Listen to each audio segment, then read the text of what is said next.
Wow. Wow. Now, that Thank you. was Thank you. amazing. Thank you. Thank you. Thank you. Thank you. What's going on, Raiders? Thank you all so much for being back. This is episode 11, I believe, and our first guest, Stefan Milo. Stefan, how are you doing today, man? I'm doing great. Yeah. Thank you And- for having me. What an honor. First guest. Yeah. And Johanna, how about you? How are you today?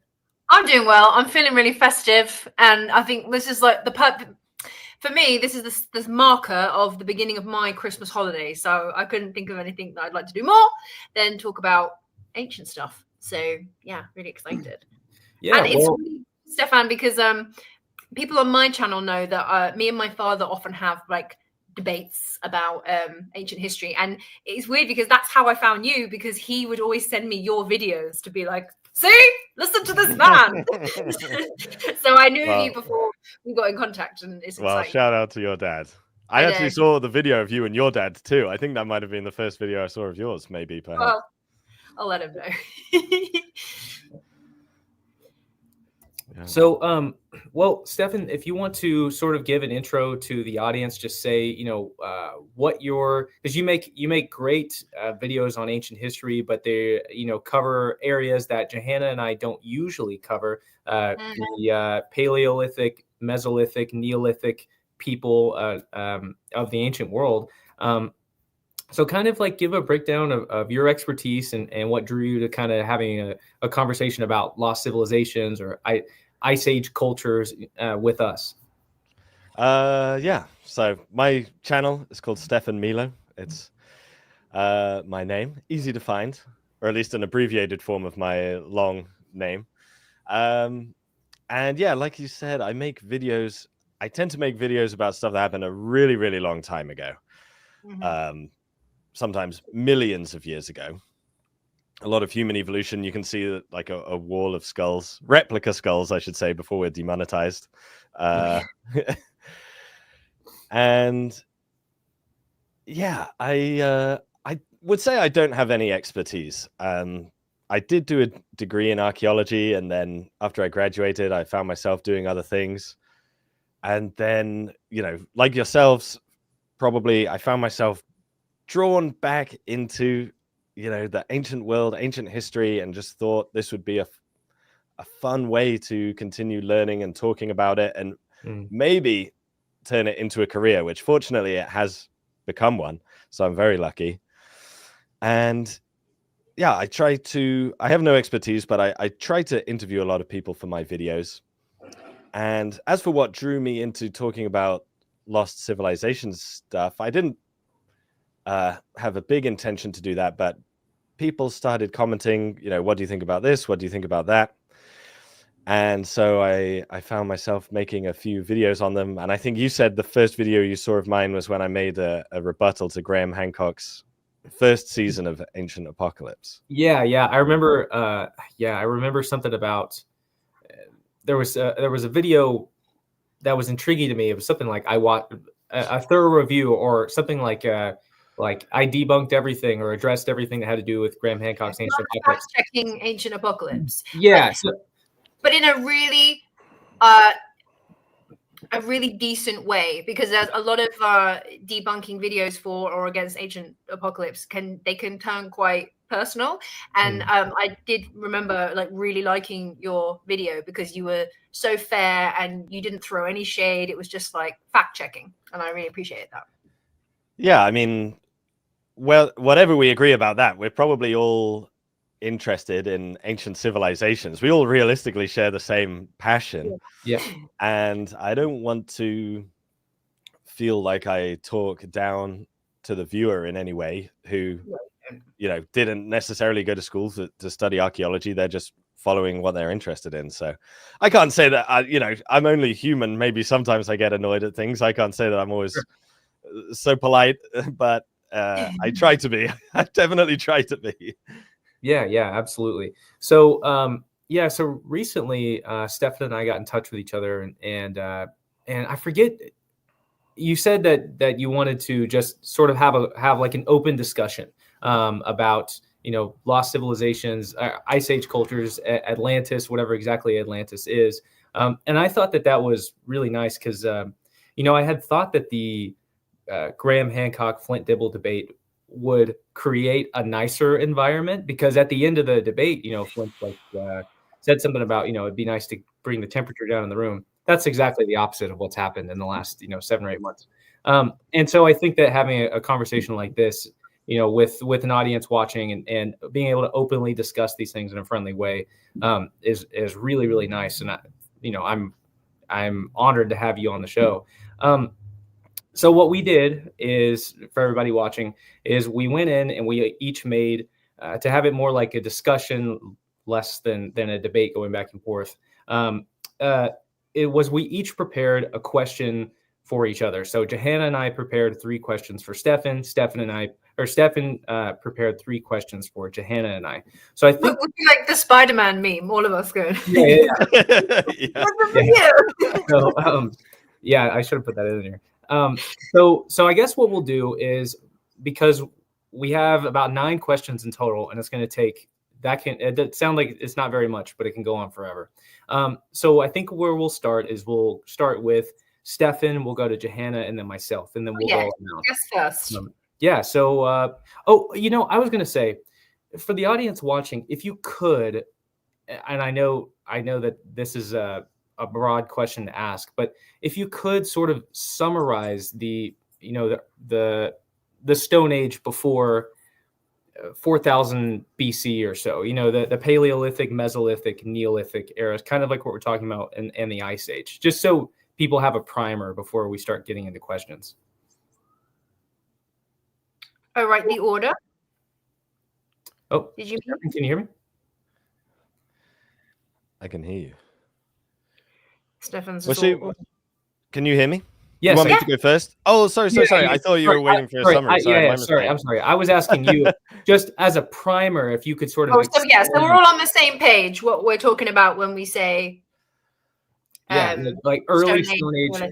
Yeah, the early Stone Age eras. So the Paleolithic, Mesolithic, Neolithic eras. If you can kind of set us up with a primer before we get to the questions. Yeah. So the Paleolithic is the old Stone Age. That goes way, way back into time. From the sort of first moment humans are making tools, maybe the first moment that we split off from the common ancestor of us and chimpanzees. So Paleolithic can be anything from 3 to 4 to 5 million year old artifacts, down to roughly 12,000 years ago. It's such a huge span of time. Like it's kind of ridiculous, really. And in that time, humans are evolving. There's Neanderthals, there's all sorts of human relatives roaming around. And then from, say, I don't know if we have a precise date for when all of our archaic cousins are gone, but you could say almost certainly by 30,000 years ago, it's just anatomically modern humans left on the earth. Although, of course, I'm sure lots of your viewers know, we did have children with Neanderthals and Denisovans, so they're not properly gone. They are within us still. But there's not clearly different groups around by 30,000 years ago. It's just modern humans. And then, well, according to the, the academic interpretation, your viewers may disagree to this. Then we have a gap of about 12,000 years ago when we're hunter-gathering. And some people just call this time period roughly the Upper Paleolithic. Sometimes it's also broken into the Mesolithic. But either way, the Mesolithic and Upper Paleolithic, they're both hunter-gatherer societies. And then I think, roughly 12, 11, 10,000 years ago, we start to see the very earliest signs of farming. And with that seems to come other developments like living in one place permanently, megalithic architecture like Göbekli Tepe, I'm sure we all know, and places like Çatalhöyük, stuff like that. And then farming spreads around the world. In other areas, they develop farming themselves too, like in Meso America, farming corn, and in South America, farming potatoes, things like that. But yeah, from roughly 10, 11, 12,000 years ago, then we're in the Neolithic farming Stone Age societies. And I don't know, when does the Bronze Age start? Is that like 5,000 years ago, 6,000 years ago, roughly the Bronze Age starts? Yeah, the Bronze Age would begin, I believe, 1800 BC, somewhere around there. And maybe it's earlier. Maybe it's earlier than that. I've always tied in the Bronze Age with Minoan Crete, maybe the height of Minoan Crete, but it could be a little bit earlier than that. But I know think it's got to be earlier than that. Yeah, the pyramids. So I could be wrong with that, but I think, yeah. So yeah, that's roughly the breakdown of human history in 30 seconds, 1 minute, the entirety of human history. Yeah. So okay, so with this, we've got the 9 questions prepared. Stefan will go first, and then he'll have a question for us, and then we'll just cycle around from here. Yeah. Okay. So obviously, as I kind of said there in that introduction, and that sort of, I think we're talking about that 30,000 to 12,000 time year period where I would say there's hunter gatherers basically exclusively across the world, but some people like yourself, I believe, Johanna, would disagree and think we have missed a civilization in that sort of 30,000 to 12,000 year time period. I don't want to misrepresent you though. Is that roughly the time period you think that this? Well, I would say anything pre like there's something that we haven't quite organized or worked out that's happened in pre-dynastic. So I'd say sort of like pre-4000 BC. There's like a weird gray area of time where we kind of like, there's like a missing chapter between Göbekli Tepe time and pyramid time, where I think there are some really interesting things humans were doing. And I don't think we've quite got the order of what that was going on.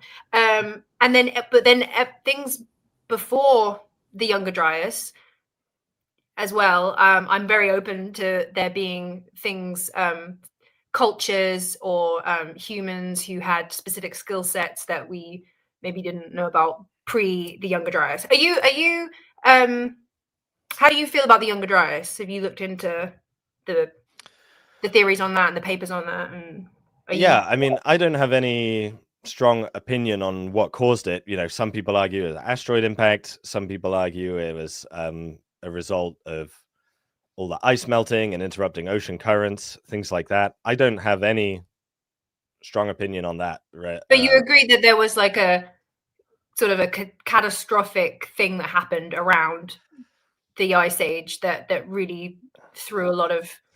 Yeah, I don't know if I would go so strong as to say catastrophic, because from my perspective at that time period, roughly everyone is hunter gathering, and I wonder how quickly they'd have noticed the Younger Dryas, which, in case anyone isn't aware, it was like a sudden return to Ice Age temperature. Like the Earth had gotten warmer, and then boom, for like 1,000 years, it suddenly went back to the Ice Age. Yeah. And well, the black mat that's kind of found, that's where they find all of like the nanodiamonds, and they find all the evidence of like this extreme, and it was like fast impact of what happened, and like the megafauna with all their legs broken, and it was like something happened kind of quick, and it burned like a whole layer that's now in a sort of ash layer that's around that time period. And so, I mean, yeah, whether you're hunter gathering or whether you're living in a little stone house, like you're impacted by that.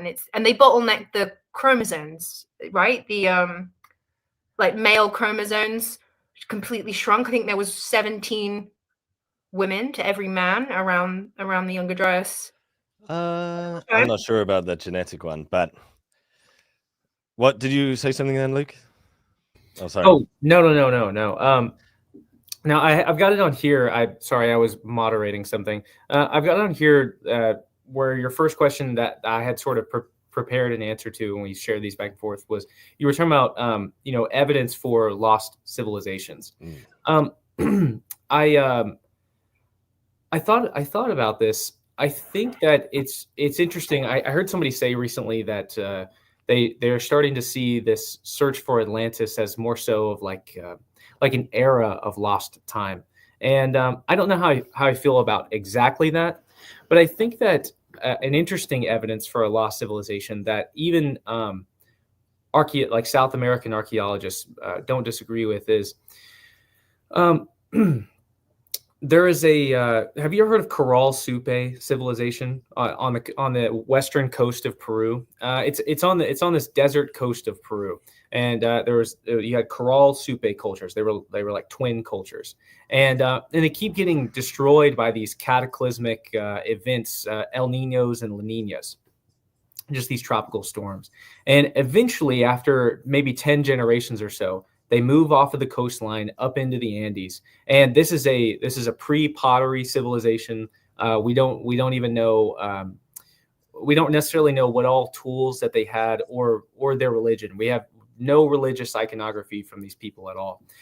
But as soon as they get up into the Andes, maybe a little bit before 1000 BC or so, roughly, they once they get up into the Andes, they start building these huge megalithic temples that have an interior, which is an innovation in the Andes, as far as we can tell. And they're building them out of these big megalithic, like cylindrical granite columns, and they have finely polished granite stele. It's called the Ramundi stone. And then all of a sudden, they have pottery. And they have painting on the pottery, and they have religious iconography, and they have a pantheon. And the pantheon is largely based around this half human, half jaguar deity or whatever. Anyways, what this is pointing at is it is the direct evidence of a lost civilization, at least a civilization that we don't have evidence for, that was existing in the Amazon 3,000 plus years ago, that was influencing Andean people who were fleeing from the coast. And so I think that's an interesting example of how, of a bona fide example of how people, how we can tell that there is a civilization that we don't have evidence for. I think another thing, which this is pretty interesting, is Johanna and I were talking about Easter Island recently. And if you listen to the oral histories of Easter Island, it's not that the people of Rapa Nui were, that they shipwrecked on the island, but they chose to go there. And I think it's pretty interesting. It's sort of, if you follow a lot of these oral histories across the Pacific, it kind of echoes back to this time that is undetectable, in the modern day, of people who were seafaring and knew more about the ocean than we can prove today. And so I think that, and that's not something that's disputed by archaeologists that work at Rapa Nui or Polynesian archaeologists. But I think that those are probably two simple examples of of evidences that even academics don't really dispute, that these cultures that we can detect are echoing back to or hearkening back to this lost period. Now, that's obviously not in the Ice Age, but I just think those are two great examples of how you can look and try to find evidence for cultures that are undetectable. Yeah, it is. I mean, I'm certainly not going to come on the live stream and argue we know everything about ancient history. That would be absolute insanity. I suppose my bigger objection to a lost civilization isn't that there aren't civilizations that are yet to be found. Mm-hmm. It's that I don't believe that there is sort of one great civilization that had this sort of global reach across time in the Ice Age.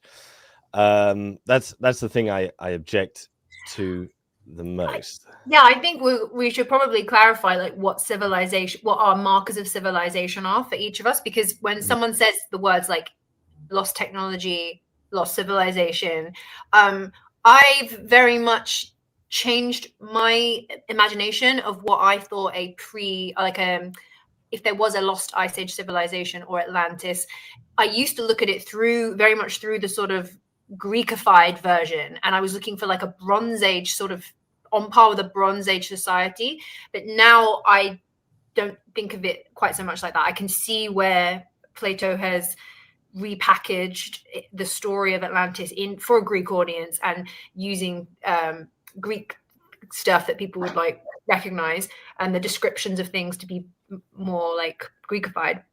So now I'm leaning more to a lost Neolithic society that had a skill set that we maybe didn't attribute to them before that. Like the one real bit that stops me from going, oh, there isn't any evidence, or maybe I should just drop thinking about it, is the weird artifacts, the stone carved artifacts. Because I've recently I got to go to the Petrie Museum in London. I was invited as part of a research team to go and scan all of the pre-dynastic vases, and it was incredible. I mean, it was so scary. I got to hold them. They were literally just like, yeah, wear gloves, but if you can just move them. I was like part of the process of putting them in the scanner. And on the team of researchers, we had a bunch of different people, but there were some engineers, and I've spoken to like stonemasons and people who are really, really qualified and know what they're talking about. And it's really interesting to see just their perspective from like a skill set level of them being like, this is utterly unexplainable, how some of these artifacts were created. You got two options. You have lost tools in the archive, lost skill sets that should not be attributed to pre-dynastic stuff. And yeah, that's something that like it really sticks me until we like solve the riddle of how these how stone was used and made and manipulated and worked with. It's such a cool mystery.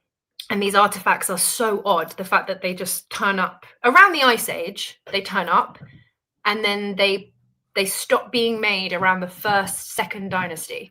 And I was like, that's so incredible that it's like it's all in that gray area that I'm fascinated with, that pre-dynastic time from Göbekli Tepe to the pyramids. Stone was being used and made in the most fantastic way that's just so unexplainable. And for me, that's like a big sticking point that we're like missing a massive chunk of the puzzle, because the engineers they're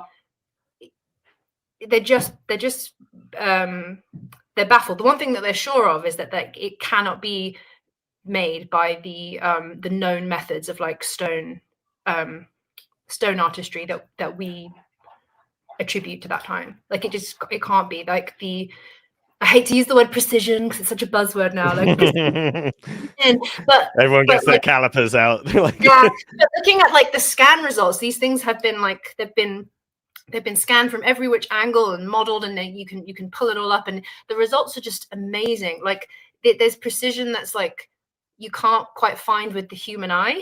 It's only when it comes up on these scans. And the same thing is mirrored on the other side of the world in India with the Barabar caves. It's that same unexplained polishing and precision. And like at least 25 expert stonemasons have gone and seen for their real in their real eyes and with their real hands, and they've looked at all of the data that's come out of all the testings and the scans, and they've gone, this is unbelievable. And what was interesting at the Petrie Museum is I was speaking with the lady who is in charge of all of the artifacts. She knows the artifacts, like everything about the artifacts. She knows like where they were found, she's worked there for years. And what was really interesting is that she was so fascinated with our project because she had no idea really like what stones they were made from. Because she knew where they were found on the graves, and she knew all about Petrie history. But she had no idea like how thin it was. And so this specialist guy was explaining to her about how it's 2 millimeters thick, precisely. Yeah. It was like a mini vase that has, so you have them on massive scales, and then you can scale it up and down. So they're the skills go, some of the size of like this and some are like this. And she was like, it's 2 millimeters exactly all the way around. This thing had to have been done on a sort of lathe turning thing, which wasn't supposed to be invented for thousands of years. And it was really interesting because she was like, oh, I'm fascinated because I had no idea. I don't really know anything about stone. I don't know why that would be. And she was learning about why it was interesting, because she was like, oh, I think it's really cool because they're old, but and I was like, okay, that's where I think lots of people, it's really useful when you have lots of perspectives from different people. So really appreciate academic perspective, really appreciate artists' perspective. Really appreciate engineers, stonemasons. One guy was like a specialist bike maker, so he did engineering, but from like precision mechanics and things, and his interpretation was really interesting as well. So I think it's really, really valid to get as many eyes on solving the problems and looking at it upside down. And yeah, one thing I'm sure if we went back to like an Egyptian stonemason's workshop, I think we would be blown away at what they were doing and their resourcefulness and the tools that they had, all the specialist tools that they probably made to do these exact jobs, which haven't survived, for obviously in the ground for thousands and thousands of years. The one thing I wonder if there's some mismatch between our modern perspective and an Egyptian's perspective, an ancient Egyptian's perspective. Yeah. Like, let's say you gave the stonemason all these tools to do the job, and he was like, "Oh, I can't do it." But I told him he had 5 years, 10 years to make that artifact with these tools. I wonder if he could do it. And I wonder if we underestimate how much physical effort they were willing to put in time after time, because it was what Pharaoh commanded. Do you know what I mean? Like, well, I'm sure this was before pharaohs. These artifacts are pre-dynastic, so this was before a pharaoh would order anything. Some of these vases are found in graves that go up to the Ice Age. So they found like 10,000 years, and then the last, very, very last ones pop up in the graves of very, very rich people in the first and second dynasties. So they're kind of not even Egyptian. There are some Egyptian copies where they try to recreate the same thing and they get nowhere near. So if, for fairness, on the Petrie project, we scanned the pre-dynastic vases, and then we scanned the very best, most accurate, like the ones that we think were the best copycats from the different dynasties, like 26th dynasty. And when you put them into the scanning machine, even though they look pretty similar, when you pull up the data, it's just completely incomparable. It's clear. It's like a real Jordan trainer sneaker, and then like a copycat from Shein, and you're like, nah, it's not the same quality. It's just absolutely not the same. You just tell the difference. And the same with like the Barabar caves in India. The problem that we have is that according to like the archaeological timeline, is they're only allowed like 12 years to be made, because when you attribute them to the kings that are like inscripted on the walls, there's only 12 years between one king and another king in the like historical timeline, which means that the king would have to commission that cave to be built like right away, day one of his kingdom, and then it would be transferred to the next king. And these stonemasons are going, no way. Like you said, maybe 5 years for a little vase might be possible if you had the 5 years, but 12 years for a room that's the size of like all finished, all polished to this impossible granite polish that's like translucent to the eye. They've polished it so well that it is microns away from being glass, like modern day glass. It's absolutely like the technical problems that you come up against. It's really annoying to think about, because there's no real answer yet until we investigate it further. But it does prove a big issue of like, just how did they do it? Do you think? I'm sorry. I was going to say, Johanna, when you were saying that the some of those stone vases go back to the time before pharaohs. There's a lot of interesting stuff that's going on in pre-dynastic times that alludes to the fact that people are certainly achieving great feats long before or in a time where the evidence of how they did it doesn't really survive. Like, a lot of these, I'm reading I have the Compendium of Ancient Egypt, or the Companion to Ancient Egypt, like by Blackwell and Wiley. I picked it up in Luxor. It's just like a high level textbook on ancient Egypt. And I was reading about some pre-dynastic pottery and vase work. And the scholar that wrote that chapter, he was saying that it certainly seems to him like some of these things were turned on a lathe 2,000 years before we have evidence for the lathe that appears on I think it's a tomb wall from the late New Kingdom. But what's interesting is it brought me to Johanna. You're interested in the stone circles that are around the world, and these vases that are being found in Egypt now. A lot of early archaeology is really messy. It's done very quickly, and it's not logged and categorized correctly. But if you go to the Nubian Museum in Aswan, you can see these 6,000, 7,000-year-old tombs of these sand pit burials that have these hard stone vases in them. Now, I don't know that we know exactly what vases those are, if those exact ones are cataloged, but you can tell that they're made out of, serpentine and some kind of, they're in black and white, some kind of brightly colored granite.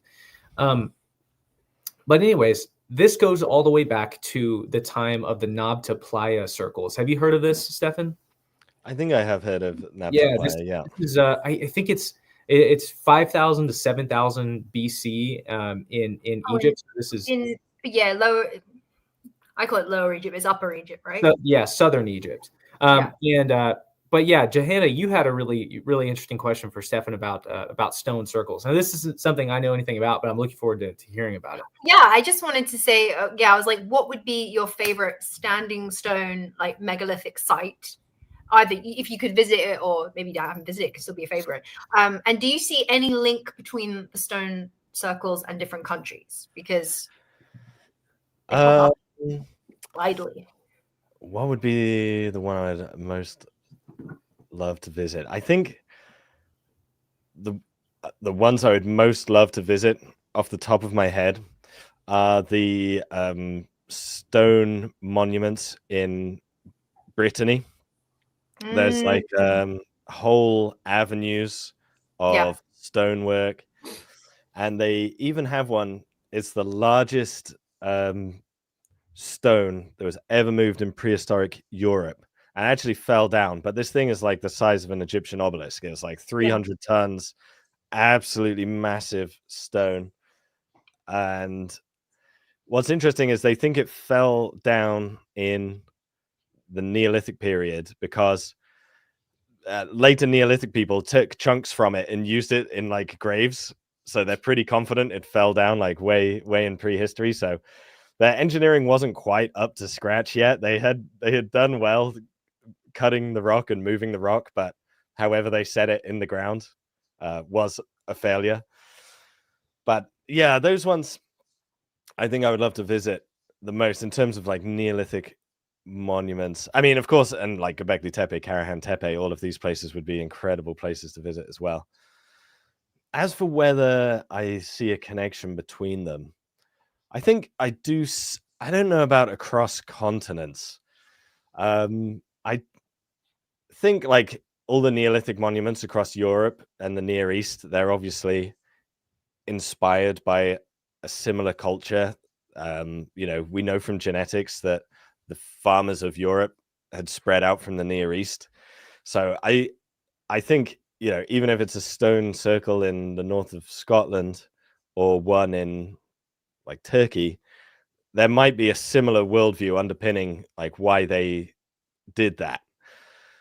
I don't know if I don't believe I see a connection between like a monument in, say, Europe and the Americas or something like that. Like, I don't think it ever crossed a hemisphere like that. And I think for me to think that, I would need to see some other evidence of contact between those two groups, because it's too easy in my mind to just think, well, there's going to be some similarity between what humans do, because we're all humans, whether it's a human in the Americas or Africa or Europe or Asia. At some fundamental level, we're going to do similar things. And, maybe there's only so many ways you can move a big rock. I don't know. So for me to like think that these monuments across a huge geographical distance are connected, I think I would need some other evidence of connection for that, in my opinion. one thing I find really interesting. Are you familiar with Robert Garland? He's Robert a Garland, he's the name he's a rings a he's a bell. classicist. He's got some really popular lecture series. He was talking about how he thinks that it's in one of the lecture series that he's done. He was talking about how he thinks that there is evidence that alludes to this era when, kind of like you were saying, from Europe all the way to Asia, these standing stone circle monuments and the cultures that built them, they have a web that connects them through, very scant evidence. And he said something that I had no idea of, was that there is an imprint, or it's either an imprint on one of the stones, or the spear point or the spearhead was found in the ground, but it's a Mycenaean spearhead that was found on at Stonehenge, either imprinted into the stone. I think it was actually imprinted into the stone. And he said there, he he just said that he thinks that there was an era when cultures, I guess pre-Bronze, I mean, that's a Bronze Age culture, but Bronze Age and pre-Bronze Age were interconnected throughout that European up to, Asian Minor area. And I find that really fascinating. And I think that when I first got wrapped up in this little world, and I was, hadn't really, I don't think anybody knows exactly what Atlantis is. But it ended up sending me down rabbit holes where I realized, like, okay, but there really is something to these ancient cultures being connected over vast areas. Maybe it isn't going across the Atlantic Ocean, or maybe it isn't carrying all the way across the Pacific, but these are little interesting rabbit holes to dive down. And I really liked you and Mini Minuteman, the other Milo, y'all's video together, where you were talking about how the story of Atlantis possibly could be carried down from a larger than average Neolithic village or something like that, but anyways, I think that this study of looking at these different ancient cultures and how they connect to each other is really interesting. So a question that I had for you, Stefan, was, coming from your point of view, what do you think is a fundamental misunderstanding of the ancient world that some people have when they're looking for Atlantis? Like, what is something that you see there that, like, the average person, they should know as they go into studying Atlantis? I think not just people who believe in Atlantis, but it's so easy. Can I take this hat off? It's jingling in my ear. Sorry, I don't want to ruin the festive vibes. It's hard for me to think with the bell jingling. I think it's always easy for us to underestimate the skill and intelligence and ability of people, especially thousands and thousands of years ago. It's so, it's easy to underestimate their intelligence, and it's easy to underestimate their determination. I mean, for example, like, there are all sorts of interesting examples of really long distance trade and connections, like you said, in prehistory.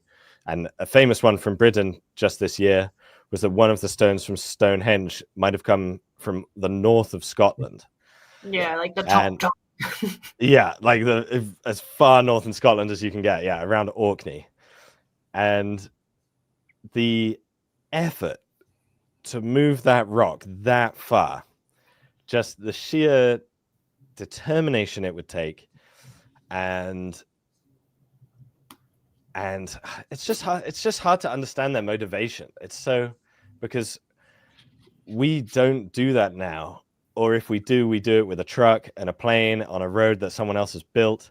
Yeah, like, it's so hard for us to wrap our minds around their determination and their motivations. Yeah. And I don't, so this is where perhaps an Atlantean, I would disagree with someone, an Atlantean, not that they're from Atlantis, but someone who thinks that there's a more advanced civilization out there than we think. I think yeah, I think they might underestimate just how much effort someone in the Neolithic period was willing to go to move a rock. I don't think we need any more technology to explain why that rock would be moved. I think it's just explained by their raw determination to get the job done. People don't understand if you don't know the geography of England, but from Scotland, when you go down in England, you're going to hit the north of England, which is like Yorkshire and mountains and dales, and you've got no highways or motorways to take this thing down. It's incredibly hilly. It would have been heavily forested back then too. It's almost like, oh my god, yeah. That's like it's insane. It's a long way. Specifically needed that stone. Like when all around that area where Stonehenge is, you can find so many amazing, lovely other stones. Like they could have used any stone. Yeah, they could have used any stone. So then you think, okay, well, why that stone, and why from that far? Is there a particular, it could be symbolic, but could it be practical? Was there some sort of like they needed? It looked like they pulled stones from everywhere. Like they pulled the Welsh stones, the English stone, and the Scottish stone. It was like this big. Every corner of Britain was pulling stones. Yeah. I think a hyper conservative archaeology answer could also be. So in Meso America, one of the things that we have to do if you want to learn about the Olmecs, or you want to learn about a very ancient culture that Spaniards had no connection to when they, during the time of contact. Like if you want to study the Olmecs, a way that you interpret some of the archaeological data is you can look at what later Mesoamerican cultures were doing, right? Oh gosh, I forgot where I was going with this. Sorry, I'm trying to connect two different cultures here. What were you guys saying 1 minute ago? I had like a circle of thought. Well, we're saying about how we're pulling the stones from. There's one from Scotland, one from Wales. Oh, okay, here we go. So, so if we want to look at ancient cultures in the classical world, one of the things that we can do possibly is, we know that the Romans knew a lot more about the ancient classical world. I'll just say the Mediterranean world and the broader world around it. The Romans definitely knew a lot more about it than, at least directly in many different aspects, than we do today. There's a lot of things that they were privy to that doesn't survive. And it may be the way that they organized their government. Once the emperor came into power, you couldn't just have 1 million people standing around doing nothing. You have all these. So the Roman Empire, they're getting the grain from Egypt, right? So they don't need farms upon farms upon farms, around Rome, maybe in the way that they did before they annexed Egypt. So you have this entire labor force that's sitting around doing, that could potentially be sitting around doing nothing. So you've got to put some of them in the military, and you have to have a workforce, and you've got to pay this workforce with taxes to keep these people submissive, essentially.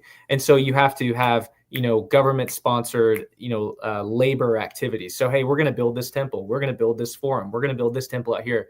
You got to pay people and give them something to do. And so in the way that we study Mesoamerica, like if we want to know more about the Olmecs, you can study some of the things that the Aztecs are doing, even though that's 2,000 years separated. There are cultural similarities there.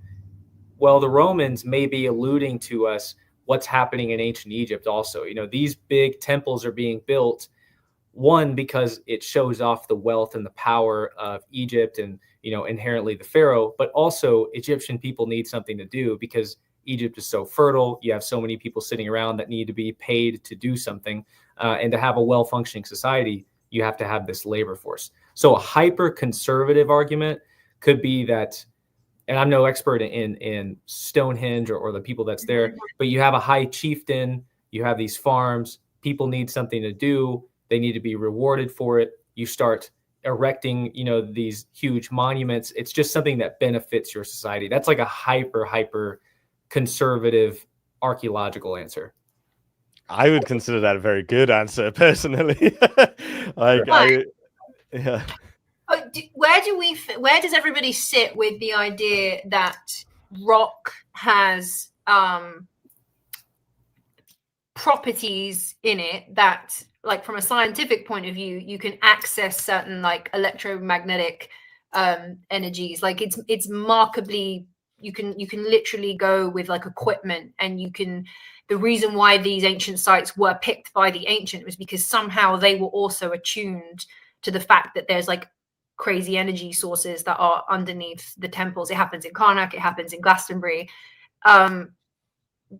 Do you look into the science behind some of what, like the science of the magic is kind of what I call it? Because a lot of the time when something appears a bit too woo-woo, people can write it off and go, you know, whatever, energies. But now there's like a lot of measurable data that goes, no, there's something happening at specifically at these sites. And it's actually like the makeup of the rock. If you look, people were specifically, especially in Egypt, they're specifically getting granite and diorite that have over 50% quartz, because quartz has this like amazing ability to retain energy and piezoelectric energy. And do you think that factors in at all into the decisions of which ancient stone was pulled hundreds of thousands of miles? I would be skeptical of that personally. I fully believe that these sites were chosen in a way because it resonated on, like, these humans are not robots, right? These things, they really resonated with these people on some sort of emotional level, I'm sure. And there was... Yeah. Do you think under the emotion, that there's a scientific reason why people are emotional? My example would be, because I went around all the ancient sites. I went to Egypt a bunch of times, and there was one particular site at Karnak where I had an experience which made me completely understand why ancient people used to worship statues. And because before I was like, all right, like, it's just a statue, like it's literally a lump of rock, like whatever. But there's this particular statue at Karnak that is still, it's in situ, and it's not open to the public. You have to get like special permission and whatever. And I went into the little chamber where it is. It's this big 6-foot diorite crystal statue, and I kid you, and I'm not someone who got really, I'm not particularly like sensitive or spiritual or anything like that. I was like following the science of everything. And I walked into this room, and it physically felt like someone put a cattle prod down the back of my neck. And you know, when you get like pins and needles and goosebumps where the hair on your body stands up and it goes, bzz. I had that on every single tiny hair on my body. Everyone got weirded out when I was like, the hairs on my legs stood up. Everyone was like, she's got hair on her legs. I do, but like it was the most incredible physical, and I'd never experienced that in any ancient site anywhere. And people are experiencing things, and then people's cameras were doing very weird. There was like physical issues with tech was getting interfered with. And we were all like looking down and like working this out, looking at it from science, like what's going on, and then went back, and people were measuring things with EMF rate, and it turns out there is readings that this statue has somehow, like, I don't know, it's got something in it, but where you're not going crazy, you're having an emotional reaction, because, and a doctor explained it. There was a doctor on the tour, and he was like, we are water, and our brain waves, and you've gone through an electromagnetic field, and of course you're going to feel something. So for you, it interpreted it as in this like weird buzzy, like you literally felt the electrical field. And I was looking at it from science going, okay, that's what was happening. Okay. But if you're not, you're looking at it and you're going, the statue is alive. And I was like, I completely get why ancient people used to move rock, specific rock. You would put it on certain electromagnetic fields. In Egypt, there are certain areas, and only in the temple areas, where trees don't grow up from the ground. They grow along the ground. And it's only in the like temple complexes you can get these weird trees. Something with the energy of wherever this is, it's physically doing something to trees, to humans. Like everyone's having a sort of reaction, and it's not magic, and it's not whatever. It's science. It's happening, and I do think that has something to do with the specific stone and why you would pull pull rock, 900 miles from somewhere because it has these properties. And I've never had it in any other place in Egypt. No other stone has made me feel funny or anything. It's just that one specific place that for some reason. If I might slide in here real quick, I think I think I hold some room for something similar to that. I not throwing names out there, but one of the most respected Meso American archaeologists. She's passed away in the last few decades, but she had this idea that that people experience strange things at archaeological sites because so many people have gone there in ancient times, and probably even before the ancient site was actually built there, it had some kind of significance. But she held some kind of room for this idea that so many people had been trying to go there to connect to something that is beyond our world, that it had thinned the veil between our world and the next. And that's where she thought that so many people have these weird experiences there. And I remembered that for years after that was said to me, and never really, I don't know what am I supposed to get from hearing that? Just like, okay, I know people say that they feel things when they go to the pyramids, and like Napoleon Bonaparte, he had some kind of weird experience when he went inside the Great Pyramid, and he comes out and his face is all white. He looks like he's seen a ghost, and his guys ask him, what did you see? And he goes, you know what, you wouldn't believe me. And then he never says it. But when I went to Machu Picchu, my grandfather had passed away a few months before, and he's really one of the main reasons that I love ancient history and exploration and ancient cultures. And he's the person that introduced me to Machu Picchu. He gave me this book when I was a kid called Lost Cities, and he would read to me, about Troy, Teotihuacan, Machu Picchu. And when I was at Machu Picchu, you're overwhelmed by how beautiful it is. And I'm standing there at the bottom of this huge granite gate. I'm looking up at Huayna Picchu on the back, and I pull out my phone to take a photo. And I'm on Apple Mail, which I never use my iCloud email.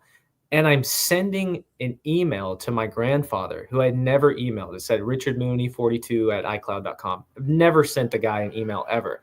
And it had entered in the email, and the little thing was blinking like I was typing a message to him. And I just instantly remembered what I'd heard a few years earlier about there's weird things that happen at some of these highly venerated sites. But and then it made me think, like, there probably is something about these places that is untestable, undetectable. But that's more so of a belief, right?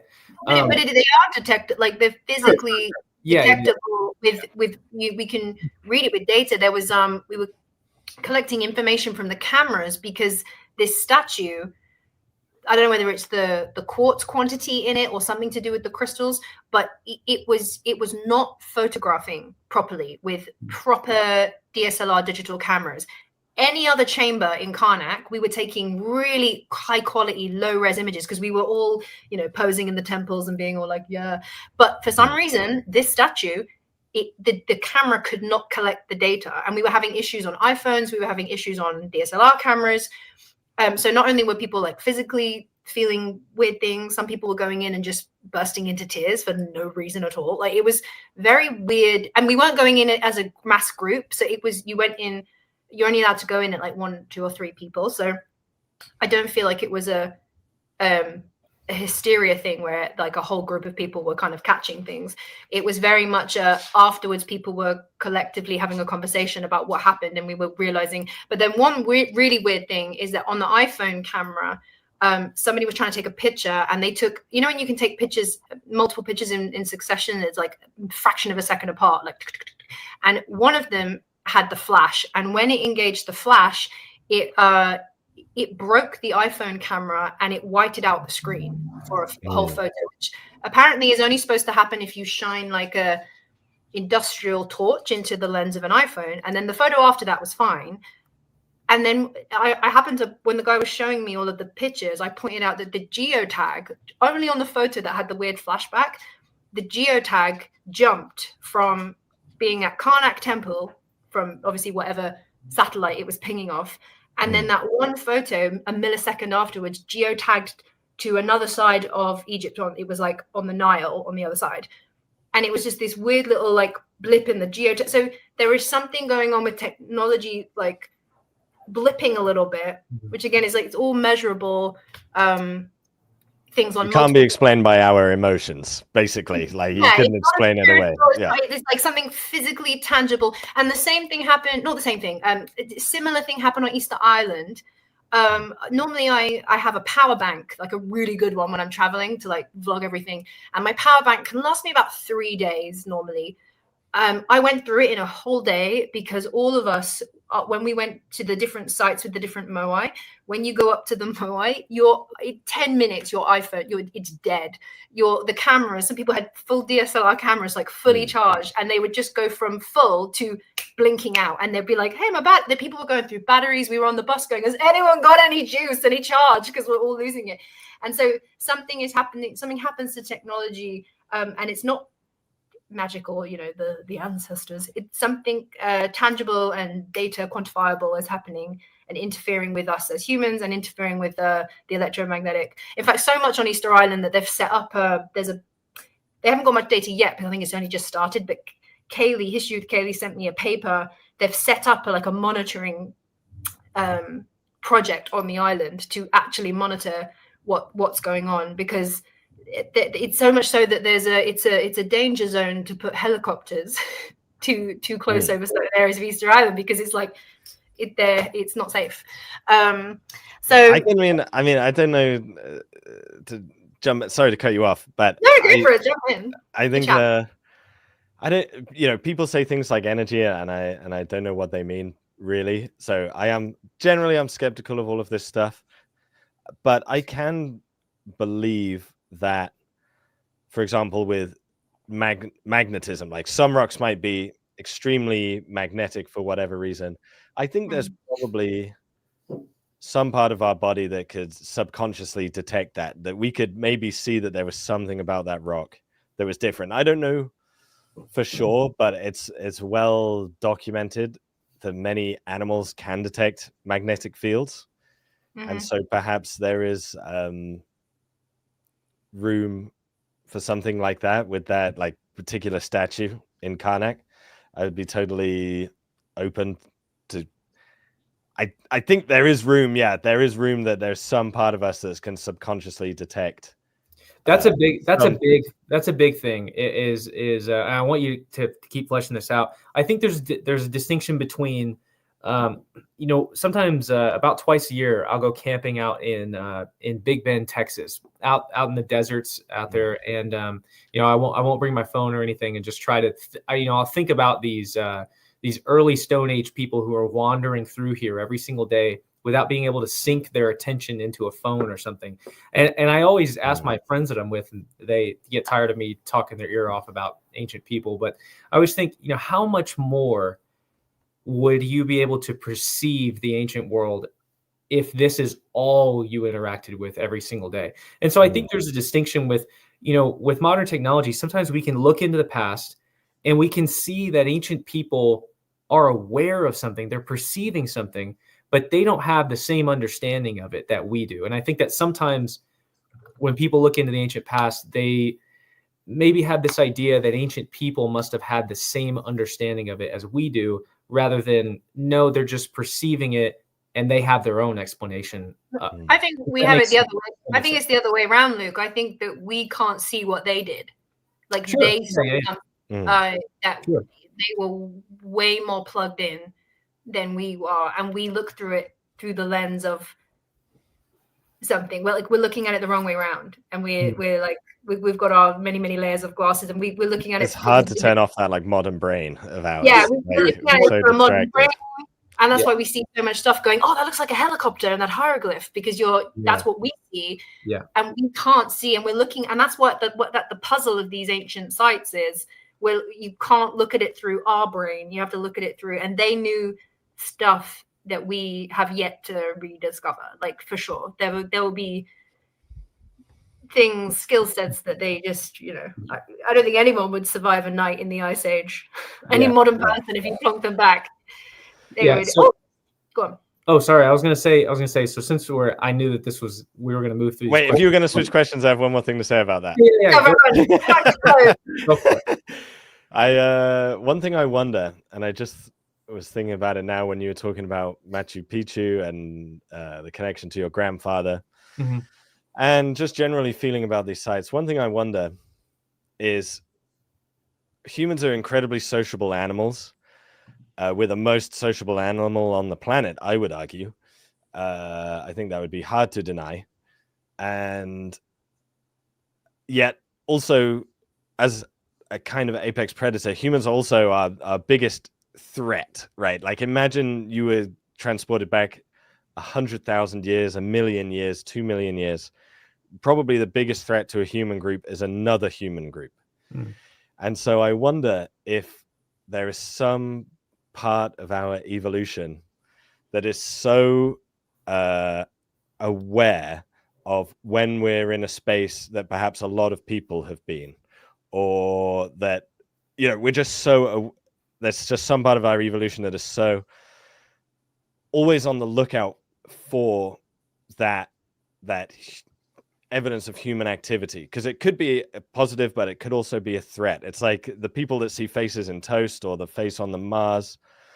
You know, we might be so attuned, some part of us, to detecting the presence of other people, and maybe this affects our response to some sites. Like, some part of that is being triggered. This is just wild speculation from me. Like, I have no way to back this up, but I wonder about stuff like that. Yeah, you're allowed your personal theories and wonderings. That's cool. Yeah.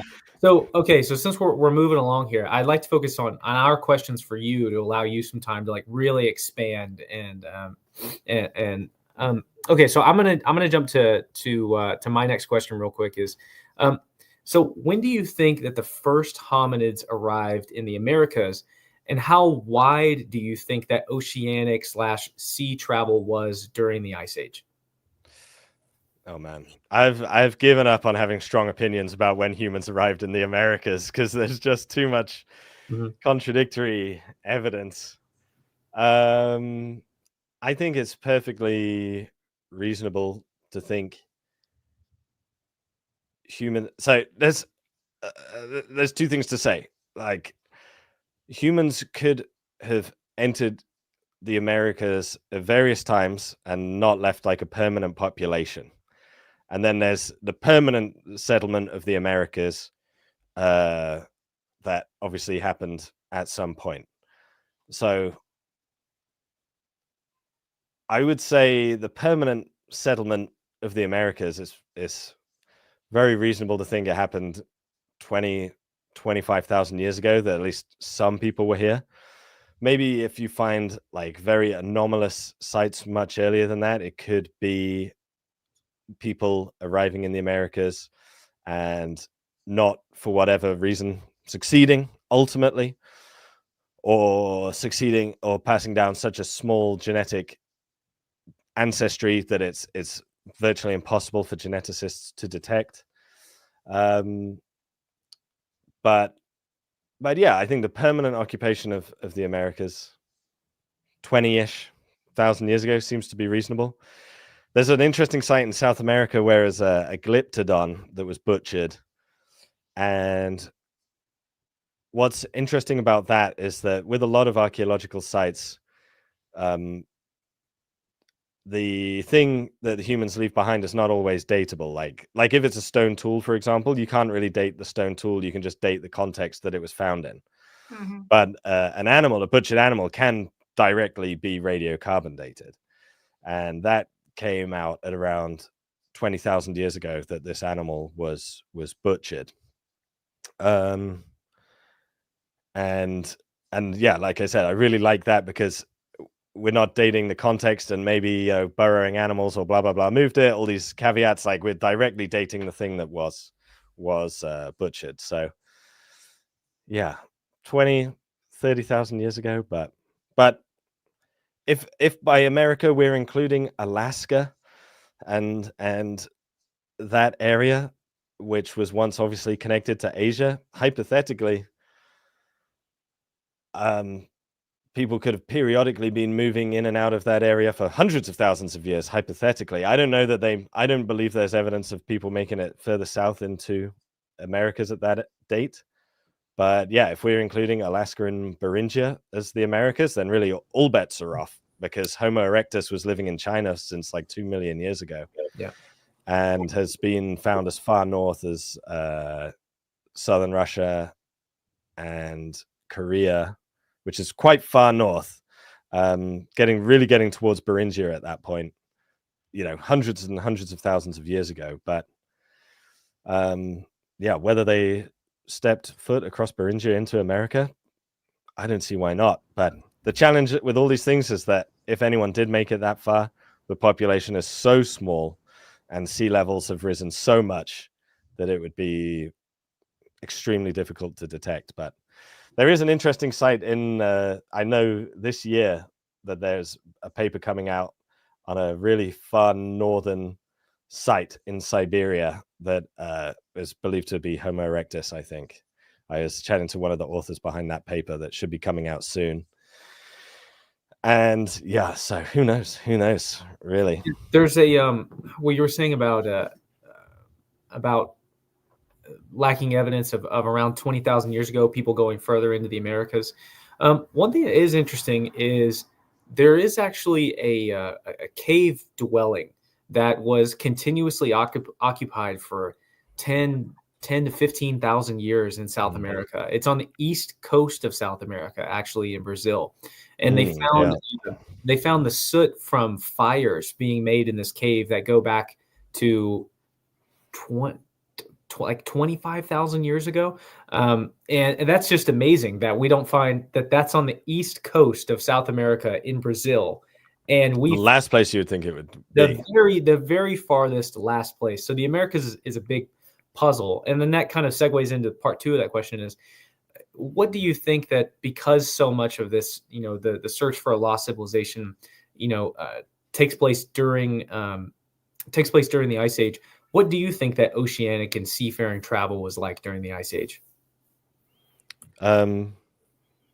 Probably better than we think. With always like the ancient world, they're probably up to more than we think. Could sail, right? I've heard this. There's evidence of Neanderthals on places like Crete, and that was not attached to Europe. And speaking of Crete, 3500 BC for the Bronze Age. I have no idea. I tie Minoan civilization so closely to the Bronze Age. That was stupid. But yeah. About 3500 BC for Bronze Age beginning. Yeah. And as well, Homo floresiensis in the island of Flores. Like that's such an interesting one, because as we're all aware, Australia and the surrounding islands have never been attached to Asia. That's why their animals are so distinct, right? That's why they have kangaroos and koalas. They've never been attached to Asia. And yet we do find the stone tools of like Homo erectus and, that really interesting Homo floresiensis on the other side of that geographical divide. And there's no way they could have done it. Or is that the hominid that was like 3 feet tall? Yeah, really small chap and chapette. Yeah. I've actually got their skull. Hang on. Oh, wow. I was thinking, just as a question, like just a fun question to think about, like if we could ever meet one of the very last human cousins, hominids that were not human, and we would meet them, like how much would we notice, or how long would it take us to notice? Wait, this is something. Wait, because humans are so amazingly varied in our shape, size, and there's people that like we almost can look alien to another, but we're all absolutely anatomically human Homo sapiens. But if you met one of the very last ones from before, I'm not sure in the family tree who is like if you met a Neanderthal on the underground, would you know? You know what I mean? If you sat opposite one, would it take you, would we instinctively know the difference and be like, this is not a human, or maybe we didn't, and that's why we had sexy time with them. Maybe they were really fit. I think the difference has kind of been that much considering that fact. I think we would notice. I think they would look odd to us. I think something would be distinctive about them. Because they really have pronounced brow ridge, which modern humans have really kind of lost, and a much more rugby ball shaped head. I should say football's around, American viewers. Oh, sorry. yeah. But so I think we would notice, but clearly the difference was not so significant that it prevented us from spending a romantic evening together. I did a DNA testing, and part of the results came up and said that I'm in the 95th percentile of Neanderthal DNA in my ancestry. So I've got I'm in the 95% more Neanderthal DNA than people that are currently in the database. And I was like, wow. And apparently it ties in very much with autism, and there's a lot of autism in my family. So I was like, like neurodivergent brains and Neanderthals. And I interviewed the geneticist behind that study on Neanderthal genes and autism, and it was really interesting. And it wasn't that autistic people had more Neanderthal DNA, but certain areas of the genome they had the Neanderthal variant instead of a modern human variant, and maybe that's like connected to it in some way. But yeah, Homo floresiensis is this little chap.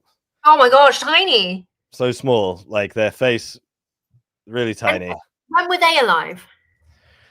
Up to like 30,000 years ago. So humans would have bumped into them and been like, yo, bro. Yeah, why you I think we killed them. I think we killed them all, personally. Well, that's just... It tends to be what we do. Yeah, and then this is Asian Homo erectus. This is from Java. But interestingly, we don't have DNA from these specimens, and there's good genetic evidence that Denisovans lived in Island, Southeast Asia. So this...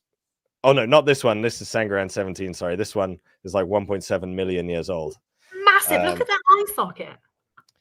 Yeah, even Neanderthal eye sockets are much bigger than ours. Like, there's interesting evidence. It's hard to say for sure because we can't give one an eye exam, but they might have had much better vision than us.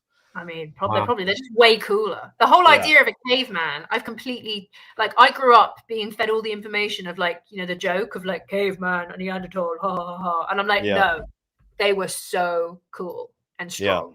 And so this little chap, well, the main idea is that Homo erectus crossed over into these small islands, and then through evolution, island dwarfism became smaller and smaller. That's the main idea behind Homo floresiensis. But speaking of things that are lost, it is also possible that they're the descendants of a lost out of Africa expansion of smaller hominins like Homo habilis or something, and that could also potentially explain their small size.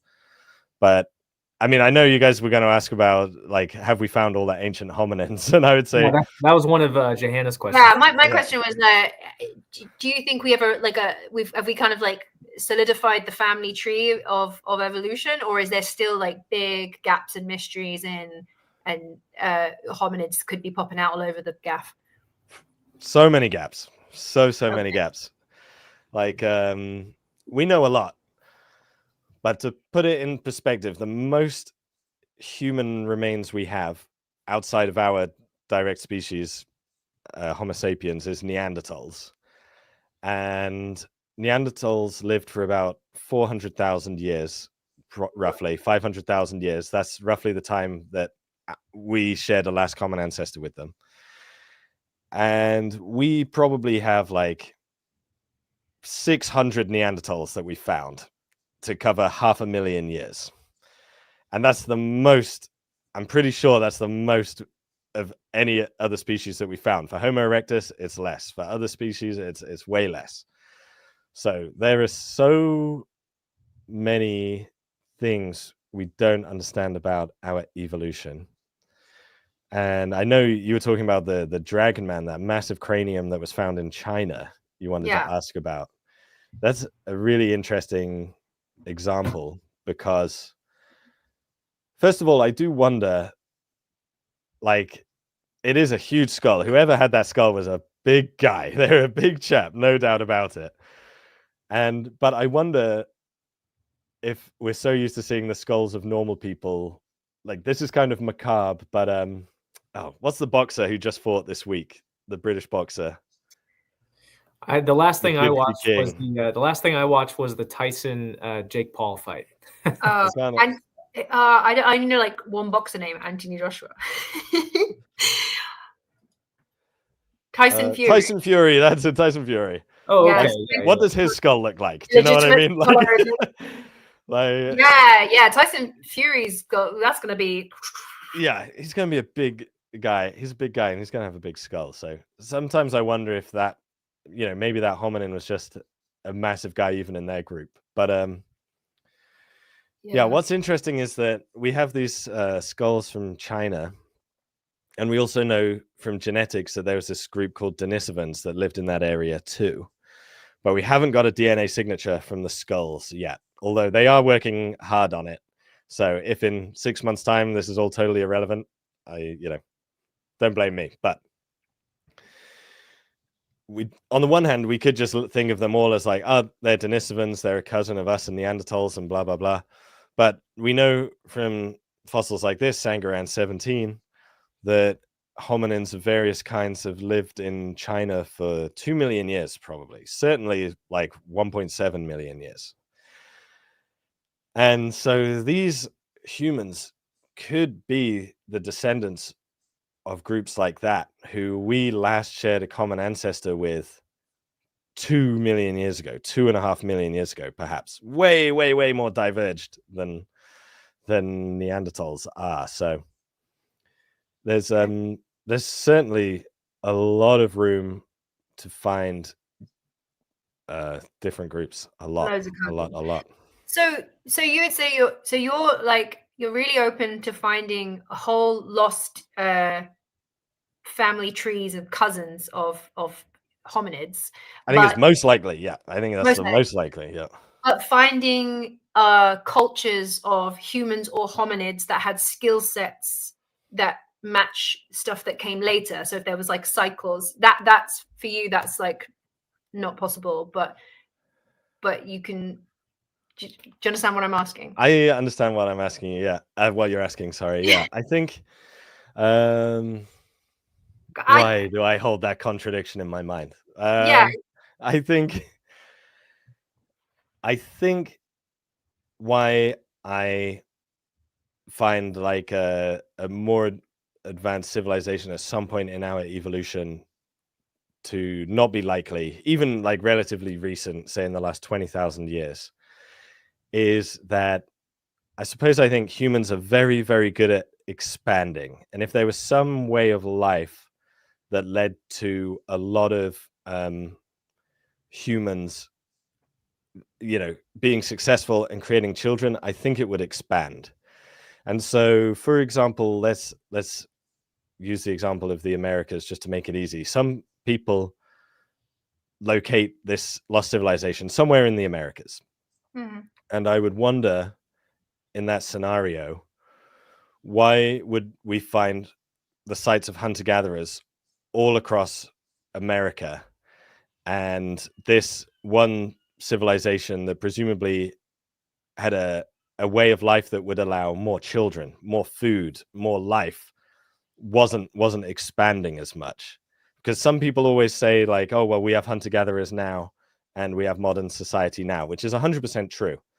But look how far modern society has expanded at the expense of hunter-gatherers.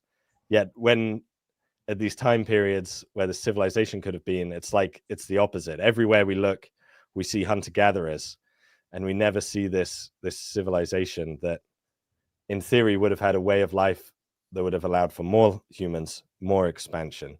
That's what I wonder. But I wouldn't say it's impossible that the civilization exists, but I don't think the evidence supports it. I find it interesting that the documented history that we do have doesn't go in a linear line. Every civilization goes in cycles, and we have like it's more of a progression of ups, back. So like, for example, in English, the Roman Greek were like way more advanced than British Dark Ages. Like we literally like went right back to Druid basicness, and and it's so much of it we just don't know about the Dark Ages, because medieval history was like my first ever my first anchor into loving history when I was like a teenager. I used to be a historical reenactor and like accurately replicate the clothes and accurately replicate the weapons and go and do shows and everything. Like we would do the Battle of Hastings, which is a big the classic battle. Yeah. The classic Battle of England. I'd go and like run around with my sword. So I really got into medieval history, and it was so infuriating just how little it was. The reason why it's called the Dark Ages, like we just don't know. We just completely went back. And it's the same, like civilizations like rise and fall and disappear, and then we find these whole things, especially like in the Amazon, we find these whole cities that we were like, well, we completely missed that happened. And I find it odd that if humans are around for so many hundred thousands of years, that we don't see that pattern of like cycle of evolving to a point and then going, and now we can really understand just how sensitive the world is to global catastrophes. They happen again and again and again, and things do get wiped out, and like really big scale bad stuff, which I think why so many people get hooked on the Ice Age, particularly having stuff that was like maybe more advanced before the Ice Age, because we were really knocked back into that weird gray time. I found it weird that we can see the cycles of civilization rising and falling like after a certain date, but then completely wipe off the table the idea that there were certain hominids or certain early humans that could have worked out some of the stuff that later humans worked out, but then lost it all because the climate changed, or everything flooded, and everybody who knew how to do that went away. And again, we're looking at stuff through the lens of like, we're looking for stuff that would be carbon footprinted, but what if some of these societies were like super zero carbon footprint and they didn't have things that would survive today? If you're going back to 30,000 years. Yeah, so I've got a lot to say about that, but you were just going to say something, Luke. So I don't want to cut you off. Yeah. What I was going to say is, respond to her as well. But I think that led to a good question. If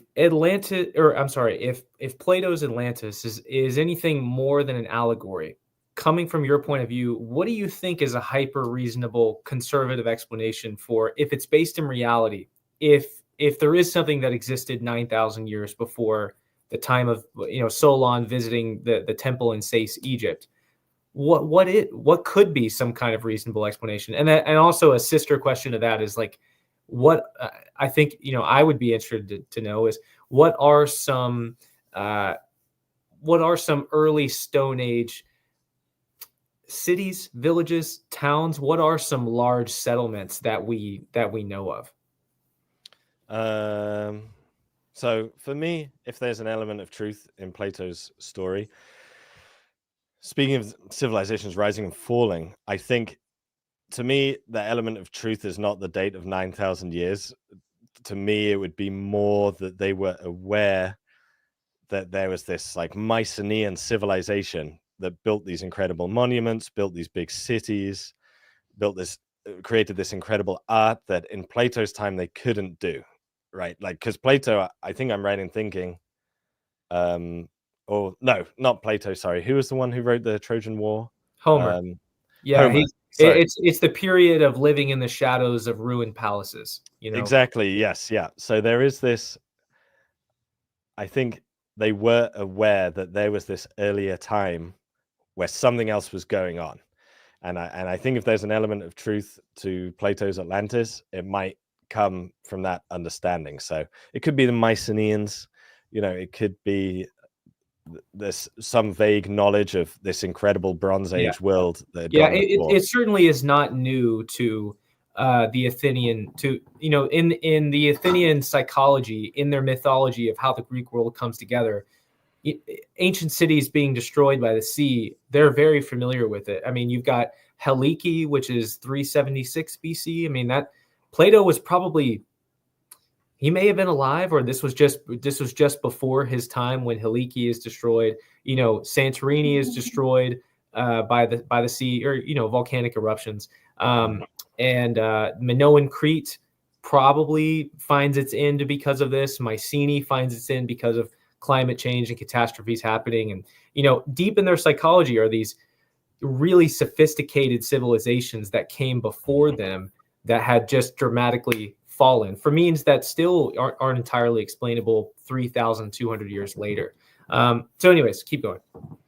Yeah, just about what Johanna said about why we don't see this ebb and flow of civilizations, you know, through the course of human evolution.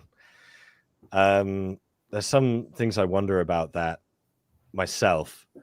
The first thing I would say is, like, sometimes things just take a long time and there's no good explanation for it. Like, life evolved on Earth billions of years ago, and it remained just single-celled bacteria until like 550 million years ago. And you could think, like, oh, how come it took literally billions of years for anything more advanced to evolve? And there's no good answers for that. You know, there's so many questions like this. It's like the Romans weren't really missing any piece of knowledge or information or technology that would have prevented them from having an industrial revolution, right? But for some reason, like, it just wasn't aligned. It just didn't happen for them. And so sometimes things just take a long time. And I think if we're talking about, like, your example was of Rome and Britain, you know, collapsing back into like a way of life that even in the Bronze Age and Iron Age, they probably would have thought, this sucks. Like, what are you guys doing? Irrigation. We got on to like warring clans, like clothing is like, what's awful. Yeah, it had gone back so far, but ultimately that was just a localized region, right? If you were in Constantinople, did you even know that Britain had fallen behind so much? Probably not. They were still pretty much living the life of a Roman. And I don't know if we have any, like, we have localized examples of civilization taking a step back, but I don't think we have an example of a clean sweep across the board, all humans everywhere are set back. And as well, thinking about the deep time in the Paleolithic, we've got to remember or keep in mind how small these populations of humans were. For example, I just interviewed geneticists who had sequenced the oldest modern human DNA ever recovered from Europe. It's like 45,000 years old. And they estimate from genetics that this community was just 200, 300 people maybe. And they're living across a large swathe of Europe. Like, imagine Europe with the entire continent of Europe maybe had 500 people in it, 1,000 people in it. These populations are so small deep in the Paleolithic that any death of an individual who had any knowledge or anything like that could really set a group back. I don't, you know, yeah, anyway, I'm sort of getting lost in my own words, but that's why I don't think we'll see this ebb and flow deep in time, just because of small population. What you said about, like, why didn't the Romans just continue that? They were sort of setting themselves up for the next industrial revolution. Like, why didn't they just think of that? That's interesting. So we get to like a point, but then it takes time. You have to really but then I'm thinking, like, for me, I see no reason why an anatomically correct human from a different epoch before, if we can essentially start from scratch and then go, like, if we can go like Dark Age to Roman, and or like if we can kind of wipe the slate clean and go right back to very early hunter-gatherer times, and then go up to something that we would call an advanced civilization like a Greek or Roman, why couldn't there be a sort of middle ground of that happening? I find it really I find it hard to get my head around why we have the ability to keep building from sort of 0 point to, let's say, Bronze Age, and we can do that in cycles, and just why is it completely impossible for a human? If we are, and like you said, all humans think the same, we do the same thing, we all kind of come to the same result, right? If we're thinking things through, like stone circles in South Africa look the same as in Scotland. So that's either we're sharing information or no one's sharing information, and everyone's kind of coming to the same thought point. Yeah, I do wonder why, because humans are so clever. I have a lot of stock in ancient humans, and I think that they can do things like the Denisovan jewelry has like drill marks in it, and I was like, okay, Denisovans had drills and they were using it for jewelry. Okay, I got to shift my opinion of Denisovan jewelry makers, because that's cool. And that's like a tricky one. The context of that site is a tricky one, not to be an absolute killjoy, but that Oh, Denisovan jewelry is the jade bracelet. Yeah, that's the context of that is tricky. Not necessarily. But if it is true, if the Denisovan jewelry is, I mean, just not to harp back to all of the stone stuff, but that stone stuff that's coming out of the Ice Age, that just it turns up. It kind of, especially the stuff in India, it's nothing ever like it is ever seen again, and nothing is ever found before that. It kind of just like turns up. And it's just really weird that this skill set, this really, really head-scratchingly incredible skill set, is turning up at a time it's out of the timeline. And I can't let that go. I really think that older humans did it, especially because the dating makes no sense for it's supposed to be the Barabar caves in India is supposed to be around 500 400 BC because of the inscriptions that are on there, but I really don't think the inscriptions are anything to do with the caves themselves. So I think they have to predate 500 BC. What do you think of the idea that, like, at some point someone has to be the first to do something, right? Like, at some point you get a Da Vinci, a figure like that, who really knows what they're doing, and they just, help us take that step forward. Because I could, maybe there was I'm not familiar with this Indian site at all, so the Barabar caves. I'm looking at the pictures of it. It looks incredible. It's absolutely mind-blowing, and it's only in the last couple of years, when they've gone and done the studies out there, there's stuff there's alignments that have shown up that you can only see, you can't see with human eyes. The alignments and the symmetry only turn up with full 360 digital scans. It's like, what? But yeah, they and aesthetically they share that there's like an aesthetic to like all of the weird minimalist, they almost look like sort of futuristic precision stonework, and it's all kind of from that block of potentially Ice Age to pre 3000 BC. And it's just weird that they share an aesthetic. It's almost like it could have its own Pinterest, like, I'm sure it does. But it's some human, definitely human, could create stone like that in a time period, like almost in like the dark age of prehistory. But 500 BC is pretty recent in the grand scheme of things. Oh, no, I don't think dating is correct. No, I don't think they're from 500 BC. Like I said, there's some big maths problems. Just from this site in particular, like there are a couple of names that are inscribed on some, but not all of the caves. And they only give, they don't say that they make the caves either. They just say that the caves were donated to kind of the poor people. Like, so the King Ashoka donated this cave for the rainy season. Basically, it's just like cattle or rain shelter. But they are so very clearly aligned to each other, the different sites. And there's like sound resonance. There's things in there that are, if you were just making rain shelter, it's quite clearly that King Ashoka like inherited these ancient caves and he's donated them as like a gifting to whatever.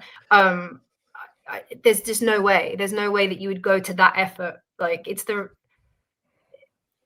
each cave is also tuned to a specific frequency, and the curvature of all of the shapes and the volumes and the maths that are involved in creating the volume shape of each cave. Not only are they connected to each other, but they each have like their own frequency, and the sound is positioned to a specific point in the room. which if you hit a speaker at 75 hertz, the speaker implodes. There's something going on with the resonance of the cave. Like there was a purpose to it. For obviously we're like scratching our heads what it was. The person who made it knew exactly what for and why. But I can totally believe they built something with an appreciation of the acoustics. That's 100%. But then if it's built with the acoustics, you know, very specifically, then why would you donate them to the literally like the lowest class for shelter for the rain? There's no like it. I guess a similarity to this would be like a Ptolemaic pharaoh coming in. He's now in charge of the Serapeum, and he uses the Serapeum to house people, right? Like that's not the original purpose of it. People like the most common, like the group of people that they were gifted to, it was like literally the lowest commoner, and it was just a gift from the king, and it kind of it doesn't make any sense. So that's why I think they're pre 500 BC, because and then again, they go back into time of ancient India when and then whoever made those caves never made any more, and it's just them. Stefan, Stefan, you said something really interesting a minute ago about when you said to Johanna, you know, it's interesting that there have to be people who do the first thing. What are some when you were saying, you know, there had to be a Stone Age, you know, Da Vinci, there had to be a Stone Age Imhotep, like a guy who just has an epiphany and does something that's never been done before. What are woman? Sorry. Yeah, I'm sorry. Yeah. Yes. What are some examples that come to us, you know, pre 6000 BC or something, of people leaping ahead in time and achieving, you know, some kind of feat that maybe wouldn't be prominent or common until thousands of years later? I don't know. One thing that's hard in archaeology, right, is we only get a snapshot. So it's hard to say how common something was a lot of the time when we're talking thousands of years ago. What are some places that really pushed the envelope? I mean, the culture that was producing the T-shaped pillars and all the stuff around Göbekli Tepe, that's clearly a moment in time where it seems like something changed in that region. What other examples? I think there's going to be more T-shaped stuff coming out, because obviously, like we know if we use the same logic, like stone circles pop up in different continents, like humans all get to the same end at the same end, right? So like I feel like if there's stone circles everywhere, there will be T-shaped pillars. Like I think there's a good chance that there's going to be other T-shape. I think so. I think we're going to keep finding evidence of those monuments going further and further back in time. Yeah, if they came out tomorrow and found a site that had those T-shaped pillars, but it was like 4,000 years older than everything we found so far, it wouldn't surprise me. It wouldn't surprise me at all. Have you been to the Turkey? No, I've got to go. It's insane, because obviously you see the videos of it, but where they are is so remote, especially like Karahan Tepe. You have to trek. Like now they actually put you in a minibus and sort of shoot you up the hill. But back in the day, they are up high on a hill, and when you're up there, up where the Tepe thing is, you can see for like Karahan. You're just standing there going, I can see it was like Simba as far as you're like. And I was like, these places are, again, why would you build it at the top of the hill? Like logistically, guys, it's making it so much harder. Like, but for the same sensation that you felt then at that moment. But like logistically, getting these T-pillars like up, and it's over the terrain, and it's a lot. And also the size, it's big when you're there, and we've only uncovered like the 4-5% of it, and it's just so big, and nobody lived around there. So it's obviously it's this massive work complex and temple complex or whatever. For me, I feel like they were universities. I think my best, if I was going to stab a guess at what these things were, I feel like it was a site, like a kind of learning center, learning place, a place where you could gather and exchange information, and you would encode things like animals and iconography and whether or not they're stars or not or whatever. But I feel like it's like a university place in my mind. Yeah, that's an interesting thing. Stefan, what do you think about the psychology of behind sites like this? Like, what is the precipice that makes some, that makes we call them officially they're hunter gatherers, but what makes somebody do that? What's your thought on that? I don't know. I think there's some important reason. I don't know if you can hear my child crying in the background, can you? Oh, if you need to run and comfort a child, of course. We can keep chatting away. My wife is downstairs. I think it's just my two kids fighting. I just wondered if you could hear that. I don't know if you... Just shout, is everybody alive? Yeah. Is anybody bleeding? Okay, good, carry on. Yeah. They're probably fighting over advent calendar chocolate. But there's some... I think humans love to... We have this thing in us. We do like to show off, and I don't know. I just wonder if now in our time we're so busy doing all sorts of random things, and every second of our day is accounted for. I'm looking at this live stream counter ticking off every second, and I just wonder if psychologically people who could only mark time in terms of like the passage of the seasons, right? They would know when a day had passed, 3 months had passed, but they didn't know when a second had passed, when a minute had passed. I just wonder how much more time we have when we don't have a clock and we don't have to go to work. What does that do to our minds? What can we achieve when all that busy work is just taken away? But there's some driving, there's some thing compelling them to produce these monuments, and it's not just going to be a spiritual thing. Like, there is no real divide between like a spiritual task and an economic task. These things are all intimately connected in a way, and I suppose I kind of liken it to building a medieval cathedral. It's like they didn't have to go to all that effort, but their religious view, their worldview, and the economic situation that they found themselves in allowed them to create these incredible works of art over generations, like several generations it would take to build a medieval cathedral. And I wonder if there's something similar going on with a site like Göbekli Tepe. They have this, as Johanna said, this feeling of being like Simba on the mountain when they're up there. It's so important to them for that. But they also have the need to gather large numbers of people together to get crops and hunt animals.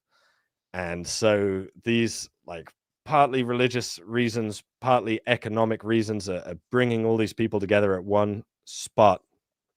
And it's like humans just can't help but mess around when we're in that scenario. I don't know whether we're going to build a medieval cathedral or build Göbekli Tepe.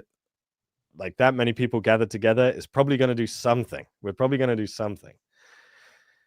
That's just what I think. It's such a fascinating place to try to put yourself in the shoes or in the mind of somebody like that. Where does the idea come from that I'm going to quarry a massive stone out of the ground, bring it to this particular location, and then I'm going to erect it? I just think that it's such a leap from their day-to-day lives. I mean, if these are hunter-gatherers and foragers, of course that's not all that they're doing. We kind of simplify them and put them in a box like that because it's neat. But I just think that that's so amazing that people would make a leap like that. It's almost like the bow and arrow, storing energy, creating a piece of technology that stores energy and then unleashes it. Yeah. I mean, where the hell does that come from? And I was just curious if but maybe it's one of those all-time great mysteries of, and that's another thing is, here's a great question.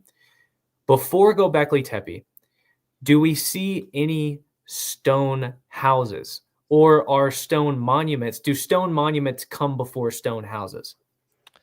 I think the houses come first. Do they really? I mean, as far as I'm aware, we could find like another site. You think it's the other way around? Well, on Easter Island, it's the other way around. They have thousands of stone moais, and they have no stone houses to live in. Well, they have like rock houses, but that's not the same. They're not like carved, built, aligned. And I did find that odd. I was like, if it was me, I'd want to live in a nice stone, sturdy, warm house, and not build my house out of like wood and hay and have to change it every week because the hay would go manky and it would fall over. So I was like, I would kind of be like, guys, can you build me a house and then build me a stone statue? But priorities was obviously different. But I feel for the Göbekli Tepe. I feel like if I was going to take a stab just from being there and researching it and everything, the walls, the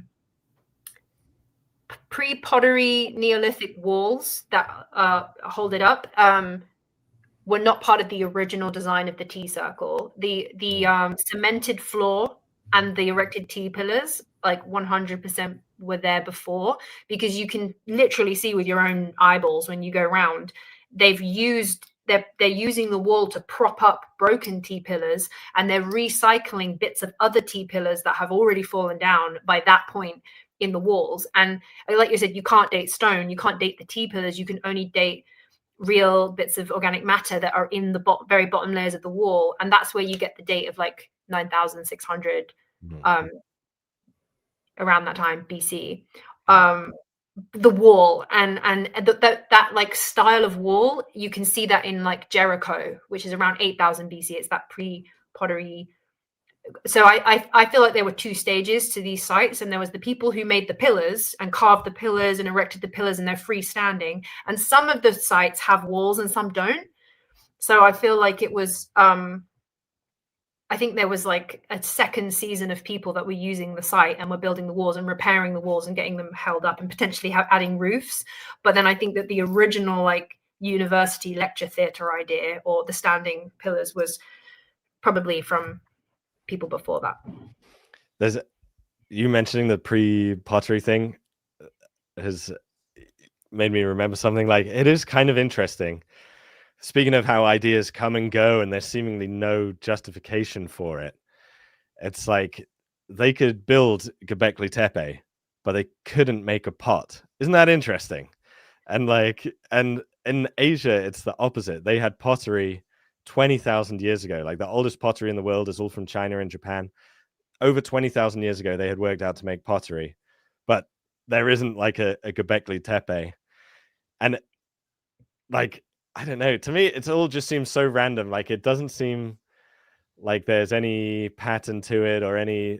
Like, this is one of the main reasons I don't think there was this big civilization sort of guiding anyone's hand, because it just seems so random. Like, you can do Göbekli Tepe, but you can't make a pot. Isn't that so funny? Like, it's so interesting. I see the pattern to it.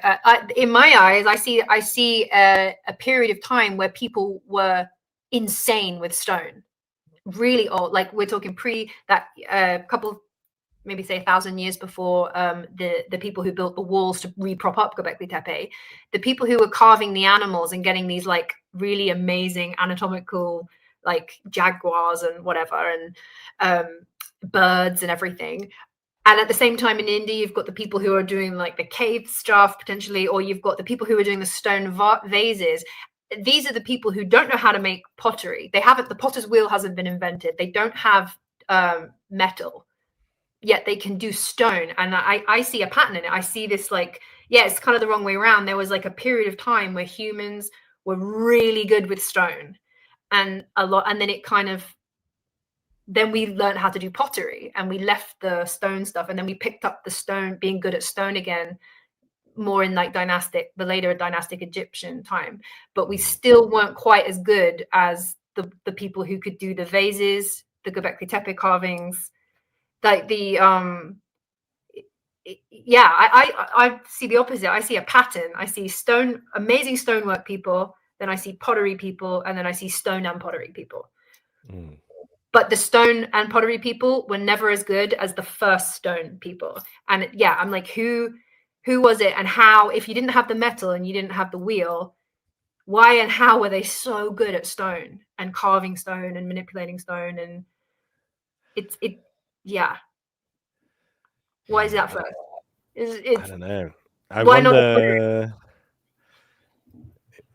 Yeah, I don't know. To me, I just feel like we just underestimate their determination to do something like that. I don't know.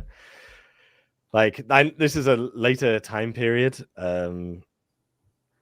but I was looking at Egyptian stoneworking and Egyptian labor and stuff, and there is an interesting document that survives where it's like sort of like an audit of the entire country to be passed from one pharaoh to another after the old pharaoh died. It's like the new pharaoh comes in, they do an audit of like who their laborers are, where are they, what projects are they working on, all this stuff.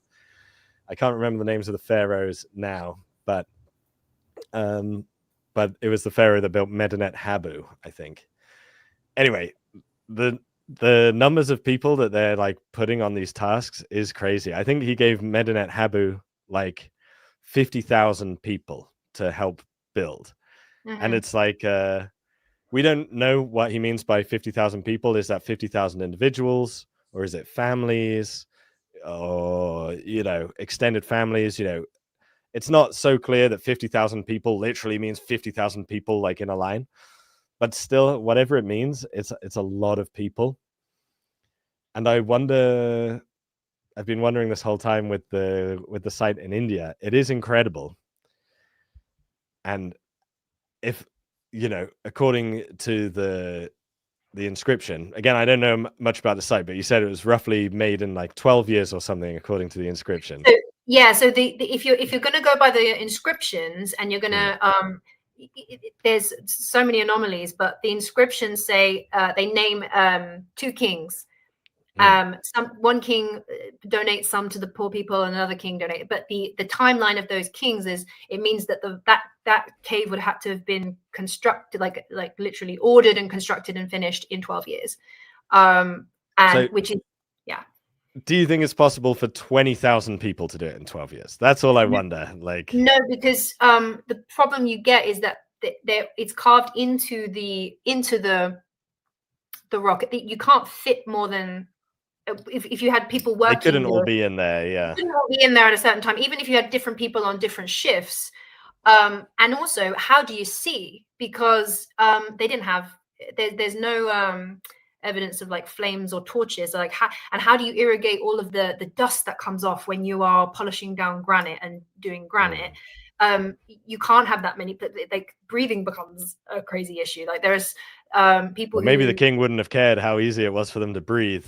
Just on that perspective, Yeah, but there's like some physical. The stonemasons were basically bringing up that this was their issues with it, and they were like, 12 years impossible. With the tools that we, in this point in the record, they don't have the right metals and things, and it's it's like I said, they've polished on a not just a flat surface. Polishing is one thing, because you can kind of use gravity sometimes and push things back and forth, and you can make a flat surface really quite flat.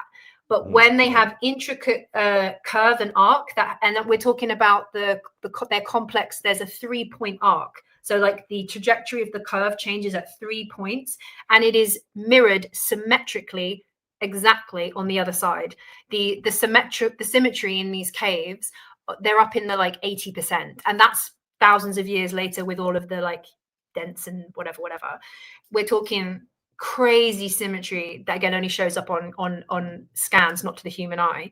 So you're in the dark, you're working up against other people, you're polishing on a curve that has a 3-point trajectory that is mirrored on the other side, and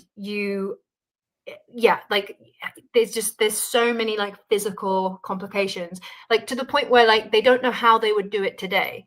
It is kind of the question.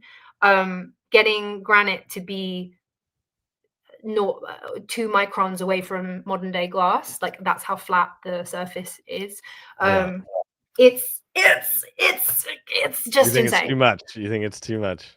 Well, just having just in terms of like flatness and curves and geometry, but then when you start going into, it gets more and more complex the more you look at the data. Like I said, the reason why the walls at the side of the cave aren't like completely parallel and flat, they're curved inwards at these like really weird mathematical symmetrical trajectories, and they're like, why is that? And they realize because it's focusing the sound and it's focusing the resonance into like a specific point in the cave,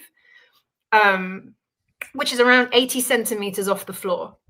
They found this like focal point, and then someone pointed out that's roughly the size of where a human head is for the average human who was sitting on the floor at that point. It would focus all the resonance into like that one place.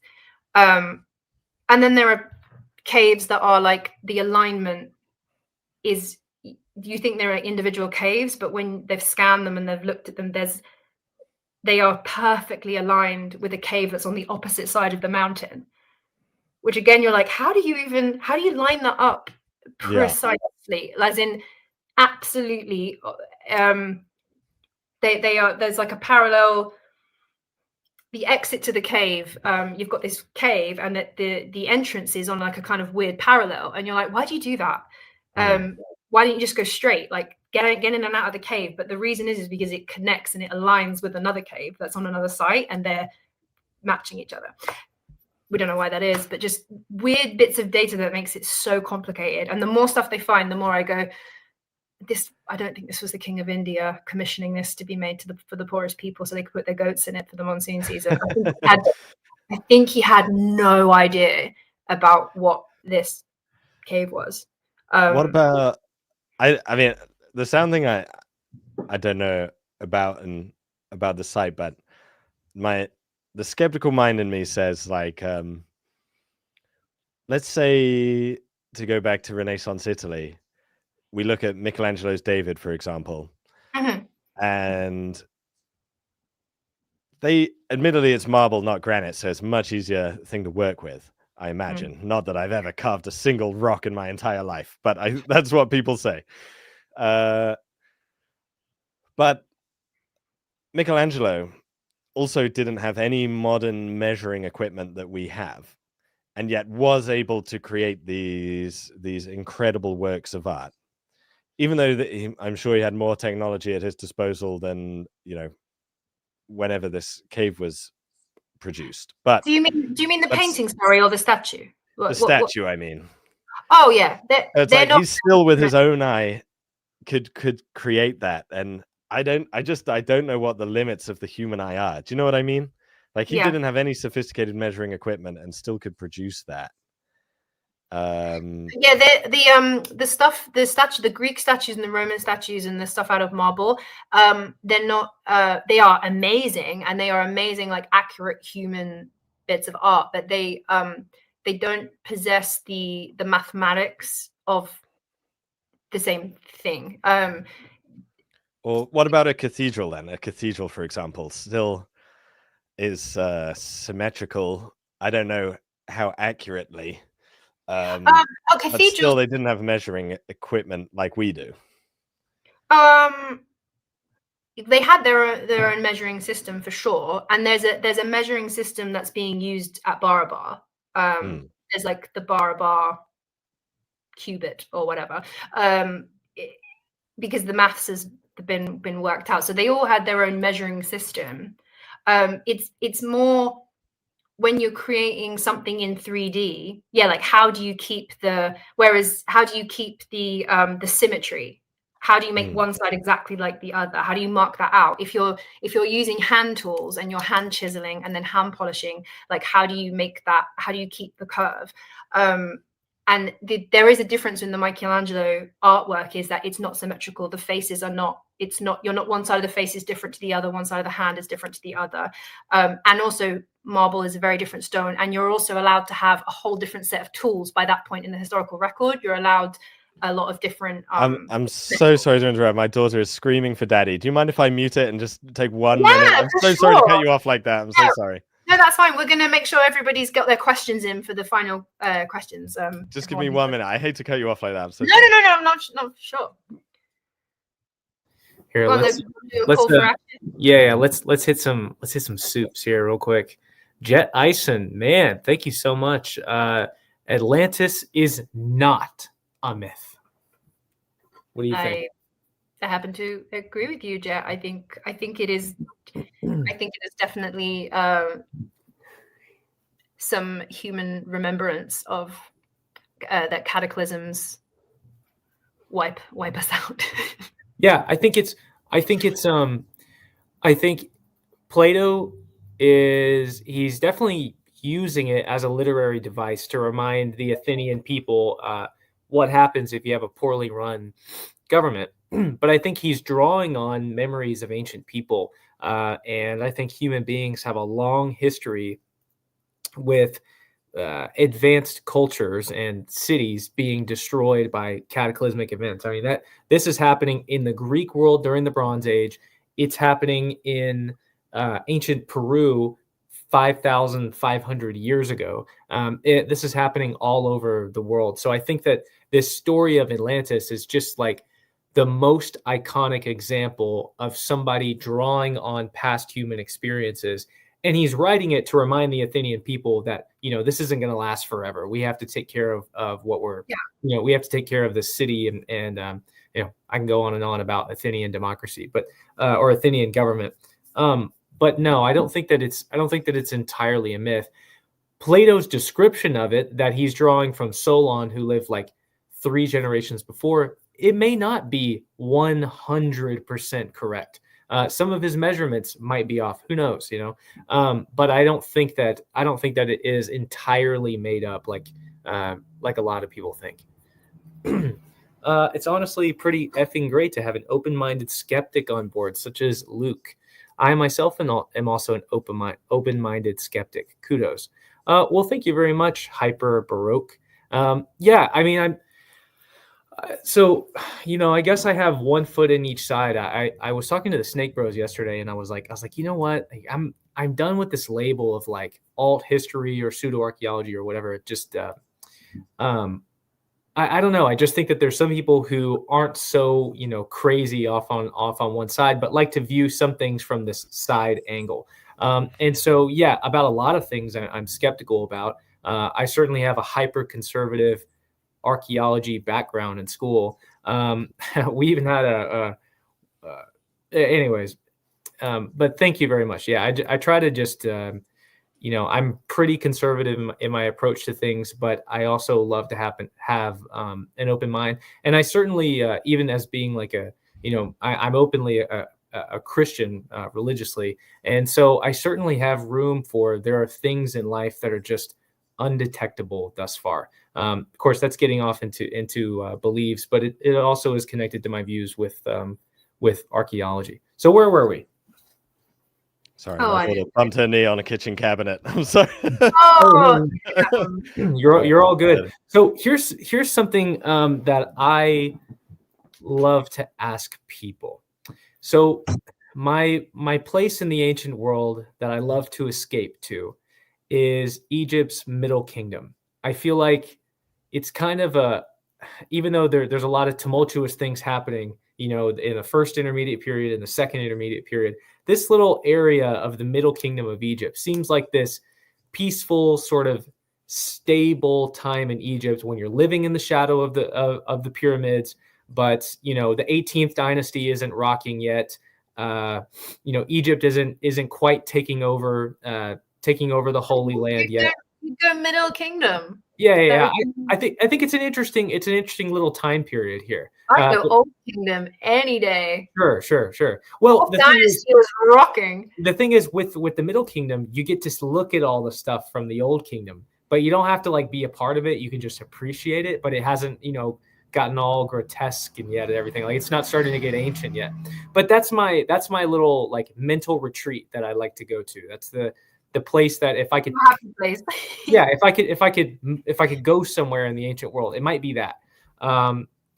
So I'm curious, what is your place in this, span of hundreds of thousands of years? What is a place that you would love to be able to, hop in your spaceship and travel to in the ancient world and just observe it, or even just be in it? Like, what's your place that you escape to? Oh, time machine for a day. If it's just one day, then I've got to go back and see like a Neanderthal or Homo erectus. Oh, you got to have lunch with a Neanderthal. You haven't lived.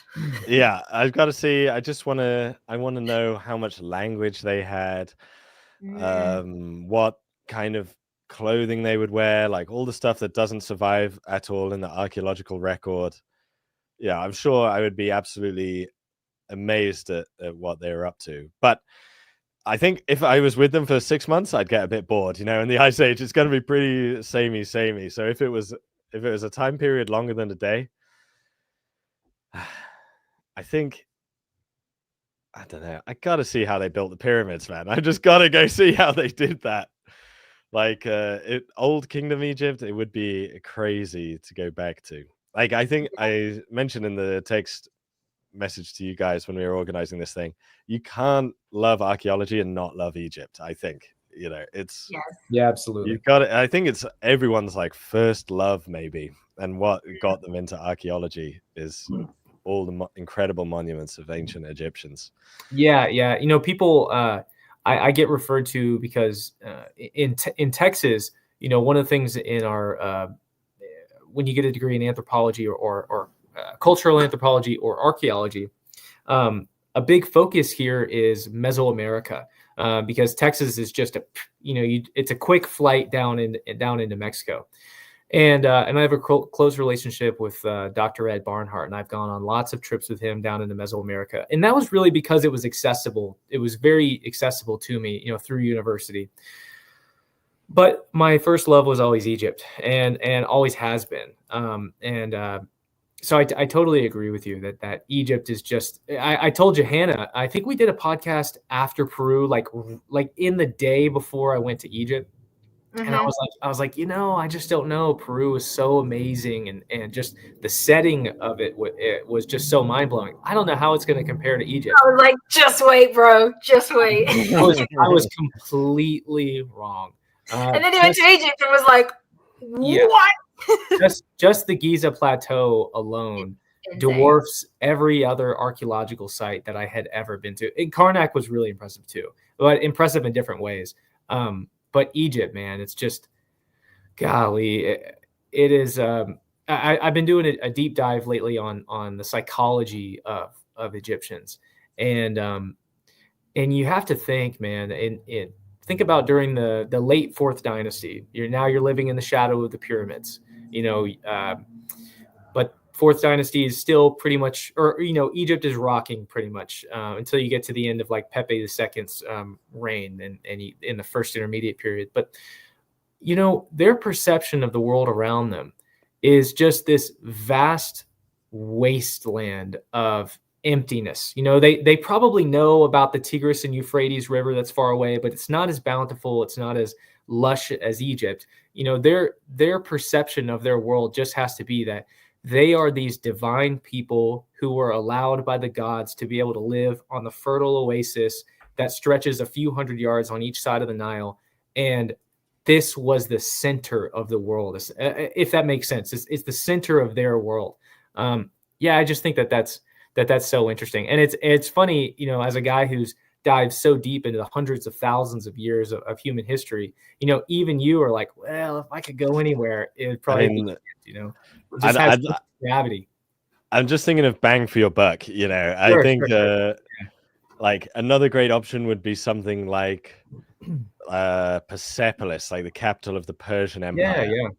Because if you went at the right time, you could have people from all over ancient Europe and Asia there. Like you could chat to a Greek, an Egyptian, a Persian, someone from India, China.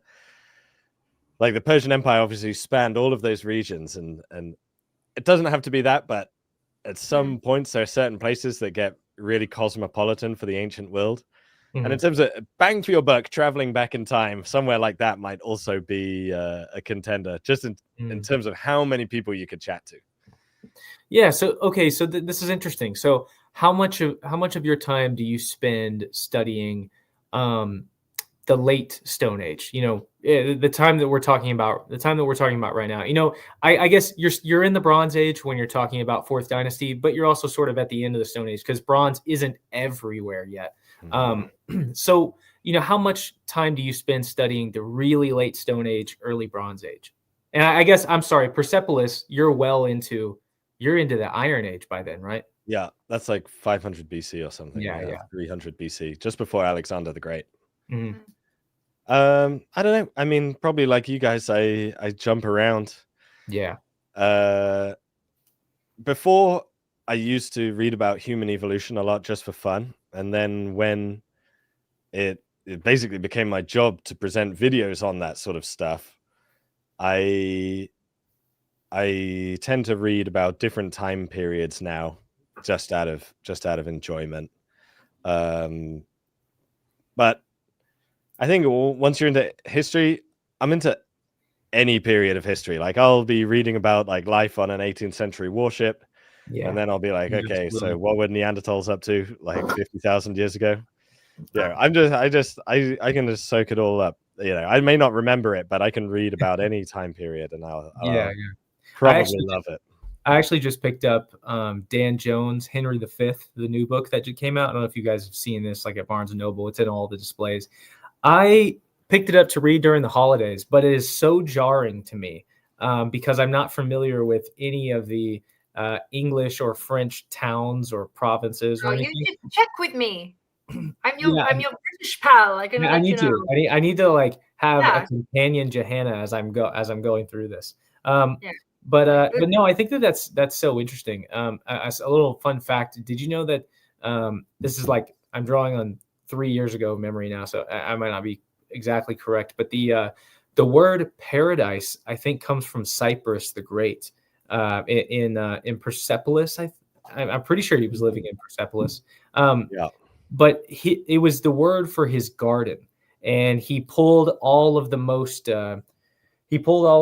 like extravagant and expensive plants and flowers that he could from all over the Persian Empire, and basically built this huge, elaborate fountain pool garden behind his palace. And I think that palace is called Paradise. Anyways, that might be a little interesting rabbit hole to jump down. If you're going for longer than a day, you probably want to be somewhere that's worked out, like sewer systems or something like that. Toilet. Yeah, ancient Americans had a lot of sewer systems, actually. That goes back, that goes back almost, that goes back almost 4,000 years. There are these stone aqueducts that the Olmecs were making that go for, so they'd build up on top of this big hill that sits above this flooded plain. And so they build up on top of this big hill, and then they'd find a spring up there, which is another thing that I think is amazing. Like Machu Picchu, I don't know if you've been there, Stefan. No. But Machu Picchu, they say that there's evidence there that goes back, people inhabiting Machu Picchu 5,000 to 7,000 years ago. And this is, I want to say it's 7,500 feet of elevation. It's amazing looking back at these Neolithic people who had to be exploring mountaintops, looking for springs coming out of the mountain. It alludes back to this time when people are exploring everything, trying to find a safe place to live that's elevated above these canyons that can flood every so often, and trying to find these islands where they can be safe and there's water coming out of the mountain. And then people live there continuously for 7,000 years, and eventually they build a canal. They cut out a canal from that spring all the way down into the city, and they have different aqueducts and canals running throughout the city where you have access to fresh water that leads to toilets, which lead to these aqueducts that just flow off and send the waste off down into the canyon. Like, that's amazing. In that very early history, I love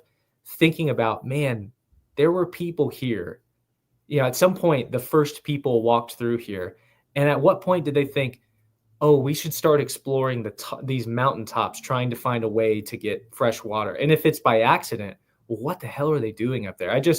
I think where you're at is such a primordial, or your area of study is such a primordial, interesting interesting place to dive into, where so few things are certain, and trying to put yourself in the mind of these people is so mystifying. You know, I just think your field of study is so interesting, and there must be so many things that drive you mad with curiosity. I think it's that one of the hardest things is, in our time, there are so many people. You almost can't go to any corner of the world without people. Even if you go to the deepest, darkest Antarctica, there'll be people filming the sun for 24 hours. You can't escape humans anywhere. Yes, humans everywhere. Yeah. Can't be a hermit like the good old days. No, you can't. Like, these people at various times, they really were the first people in all of these places, and that's such an interesting thing to imagine. It's so hard for us to picture, I think. Talking about water, just a segue into the latest bit of information I found out this week, water sort of irrigation and things. I would be going back to the 4th dynasty because I want to see the Sphinx enclosure and the Giza, to see what's there and what the timeline is, because a new paper's come out analyzing, there's always the argument of like, what came first, like, is the Sphinx older than the pyramids, or is like the Sphinx enclosure, like, when was that cut out, the erosion, and blah blah blah blah. But there's been a new paper that I want to shout out, Matt Sibson from Ancient Architects, and he did a really good video explaining that basically, because of the way that water flows, the Giza plateau is 120 foot high, like, plateau. It's also on the Wonk, which is heading from the pyramid down towards the Sphinx enclosure. And so the water that would have flowed across the plateau and down into the enclosure to be a factor in the erosion, because it is water erosion as well as other erosion factors. But they're basically saying that in order for that to happen in the way that it's clearly happened, at one end is more than the other end, you can't have had the quarry, the limestone quarry that's on the top of the plateau to make the pyramids, because it would interfere with the flow of water that would be running down into the enclosure. So they've analyzed it and said whenever the limestone quarry, which they can assume was for the casing stones for the pyramids, the Sphinx enclosure had to have been cut out first, and a while before, in order for enough water flow to have been coming down from rainy period stuff. So that's really interesting piece of information that has sort of come out this week from that study. So it just goes, okay, so you can kind of like puzzle piecing it together. You can go, okay, well, the enclosure had to have been cut out before the quarry that's just like literally behind it, above it, behind it. I saw that video. Yeah, shout out. Yeah. He made a convincing case. I'm pretty open to the idea that the Sphinx is older than the pyramids. I wouldn't say 12,000 like some people say, but no, I think no, but it's older. I think it kind of aligns with the idea that the enclosure, they cut it out, and that the Sphinx was some sort of sculpture. I feel like everybody who, definitely if you see it in real life, everybody can agree that the Sphinx head is just ridiculously small. And if we're gonna say one thing that ancient Egyptians knew how to do, is they knew proportions, and they knew how to do things really, really well.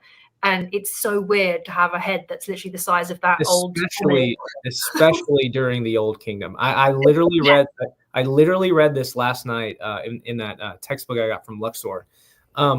After the fall of the Old Kingdom, bas relief tomb art becomes much more disproportionate than it ever was in the Old Kingdom. And really, Old Kingdom art is almost never surpassed in quantity. Old Kingdom Egypt is just the most elite Egypt. They started out of the gate banging, made the best pyramids, the biggest stuff, the stuff that's still standing today. It was the most impressive stuff just straight out the gate at the beginning, and then it got very different later on. But interesting about the Sphinx enclosure, because there's I don't know, that's a very good argument. How would you get the water flow if otherwise it would pool, and you would see the same water erosion going into the being found in the quarry, basically, of the same limestone that the Sphinx enclosure is made out. It's all made out of the same limestone bedrock. And also at the same time, I want to see whether or not the carbon dating timeline is correct, that they did in the 90s and the 80s and 90s. They did 2 rounds of carbon dating all around the main Old Kingdom sites, like the pyramids and various tombs, and the carbon dating timeline came out very different to the academic timeline of like one after the other, one after the other. They all kind of came out around the same 100-year period, carbon dating wise. And so, yeah, I want to see whether they're all there at the same time. Yeah. So coming in for landing here, I sent a question, or I sent a comment into the live chat here saying, send questions in for Stefan. So here is the first one, and I'm going to go through and try to detect them. They don't have to be super chats. I'm going to be looking through the regular chat as well. Just trying to find your questions for him. So if you send a question in, put his name in first, say Stefan, comma, and then write the question. Just like this one right here. So yeah, it says from Jet Ison, Stefan, do you think the world needs to know the truth about everything, or should it remain a secret? I think it's important to know the truth. I think it's very important to try and keep in mind what's true and what's testable. Everything, I think we cannot possibly ever know the truth of everything. There's always going to be gaps, no matter how much we investigate. I don't think we are capable of ever knowing everything. But I think it's important to try and be focused on what is true. I think so, definitely. Yeah. All right. Fuzzy Love, where does Stefano, think Atlantis is? If there's a grain of truth to it, I think it's in the Mediterranean, to be honest. Like I said, I think if the grain of truth is an awareness of Mycenaean culture and that they lost something. So I don't know that Atlantis is real. I'm in the camp that it was an allegory to teach a lesson, but if it is, I think it's in the Mediterranean. Yep. All right. Question: what do you think of consciousness development between hominids? Language about 300,000, 15 years ago. What did people talk about? The weather. Yeah, probably, definitely. It's good today.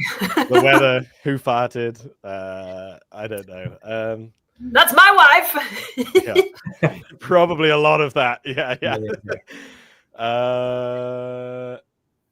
It's interesting. I don't know. I don't think language was a sudden evolution. I think there's probably been a lot of steps in ever increasing communication amongst hominins. This is why, if we were going back in time for a day, it'd be so interesting to see, like, 1 million years ago, Homo erectus, how were they communicating? Right. I don't think they've had a language as elaborate as what we're doing right now, but how close were they to it? That would be really interesting to see. Man, I think that is so strange, right? Like, you see, I see in my parents' neighborhood here in North Carolina. By the way, for everybody watching, I am not at home in Texas. That's why you see my dad's office in the background. But there are these very friendly giant dogs that roam around their neighborhood up here in the mountains.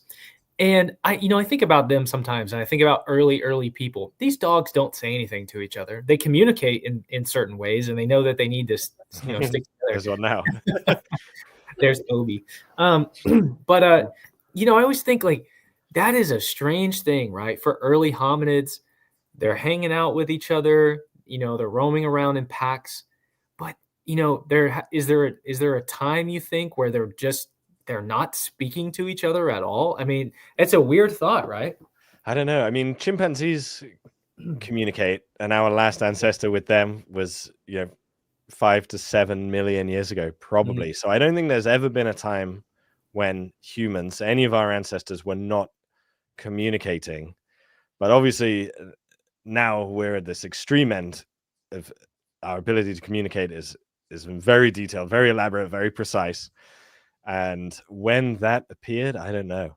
It's an interesting one, going back to the ebb and flow of civilization and how much time has passed. We find skulls that you could think of them as looking a lot like us, that are 300,000 years old. Like Jebel Uhud is a famous example, and it's been labeled Homo sapiens. But our brains evolve at the same time too, and we don't know if a human 300,000 years ago thinks the same way that we do now, it's so difficult to test. I think the only way we can test that, or the only way we can kind of get close to that, is when we see people behaving in ways that are obviously symbolic. And I think once we're doing that, like 100,000 years ago, maybe 130,000 years ago, there's there's a sign that something else is going on up there. But it's so interesting to imagine like a group of 20 humans sitting around a fire, not talking like we're doing now, right? It's so interesting. And who knows, it's obviously invisible to archaeology. We can't see their words preserved. Oh, sorry. Yeah, that's so funny. Yeah, man, it really is a mystifying time period. So, okay, here we go. So, Stefan question: could the Sphinx have existed as a statue or rock outcrop prior, and then simply been refaced during the Old Kingdom? I don't know the specifics of why they chose the enclosure for the Sphinx. They must have had a reason. I'm not sure. Did it start out as like an obvious focal point? Like, this is a natural rock. They didn't build the Sphinx, right? It is just carved. So yeah, it's carved out of a natural limestone outcropping. Yeah, so I can, it must have stood out to them for some reason. The indigenous, well, a potentially indigenous oral story is that that particular place has been a bit of a mecca point for people to come to, because a bit like Glastonbury, the area has got good vibes, juju, energy, whatever. So people would come, and that's where the whole oracle sort of mythology comes in, where you go and how you approach the Sphinx is supposed to be, you're supposed to go there with questions and answers, and people have apparently been going to that place, and then I think they kind of like immortalized it with something to look at or a figure.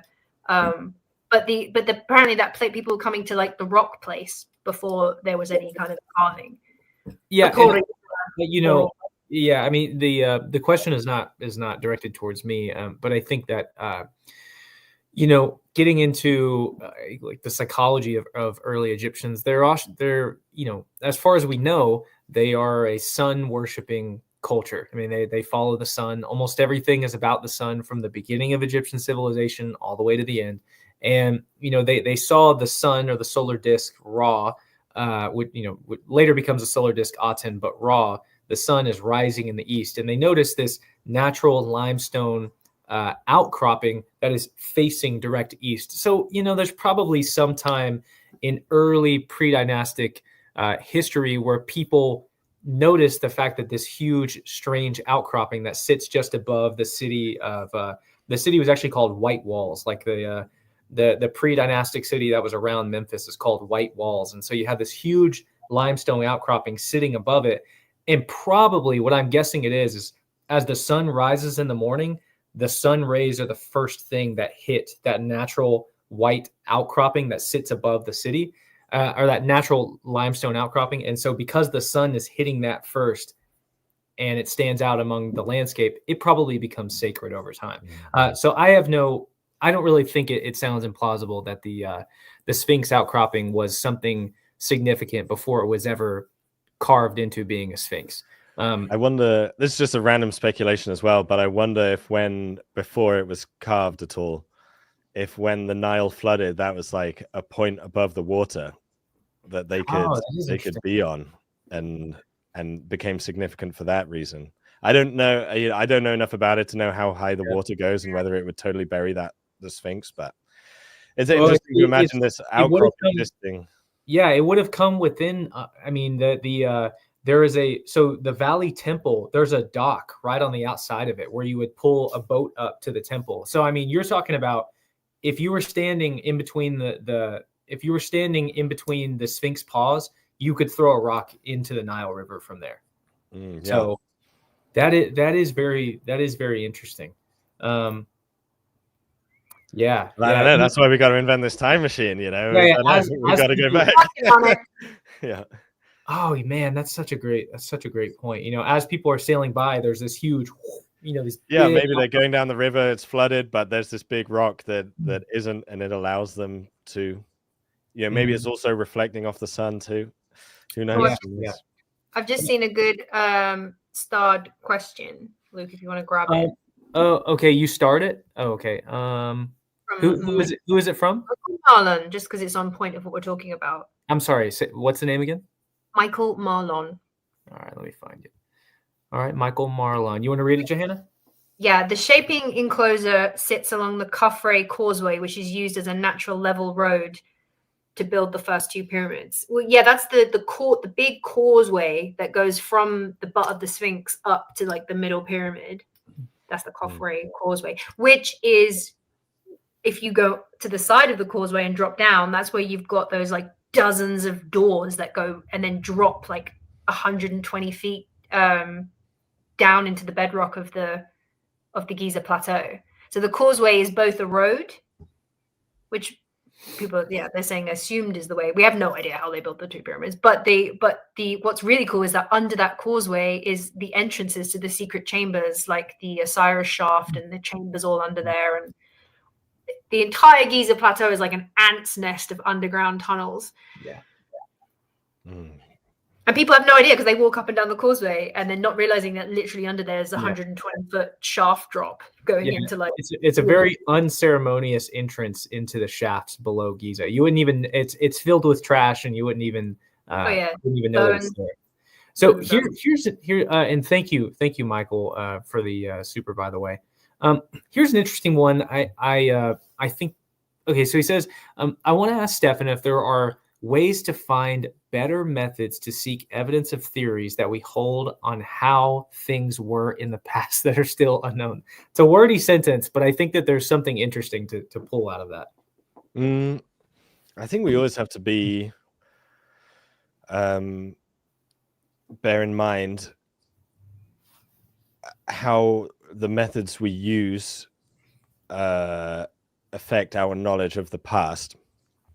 And for example,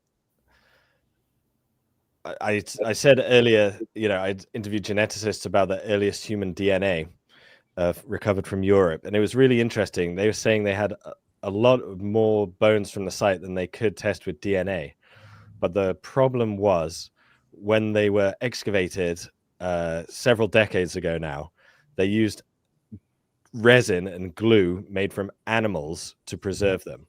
And that has totally contaminated any possibility of getting any DNA from them.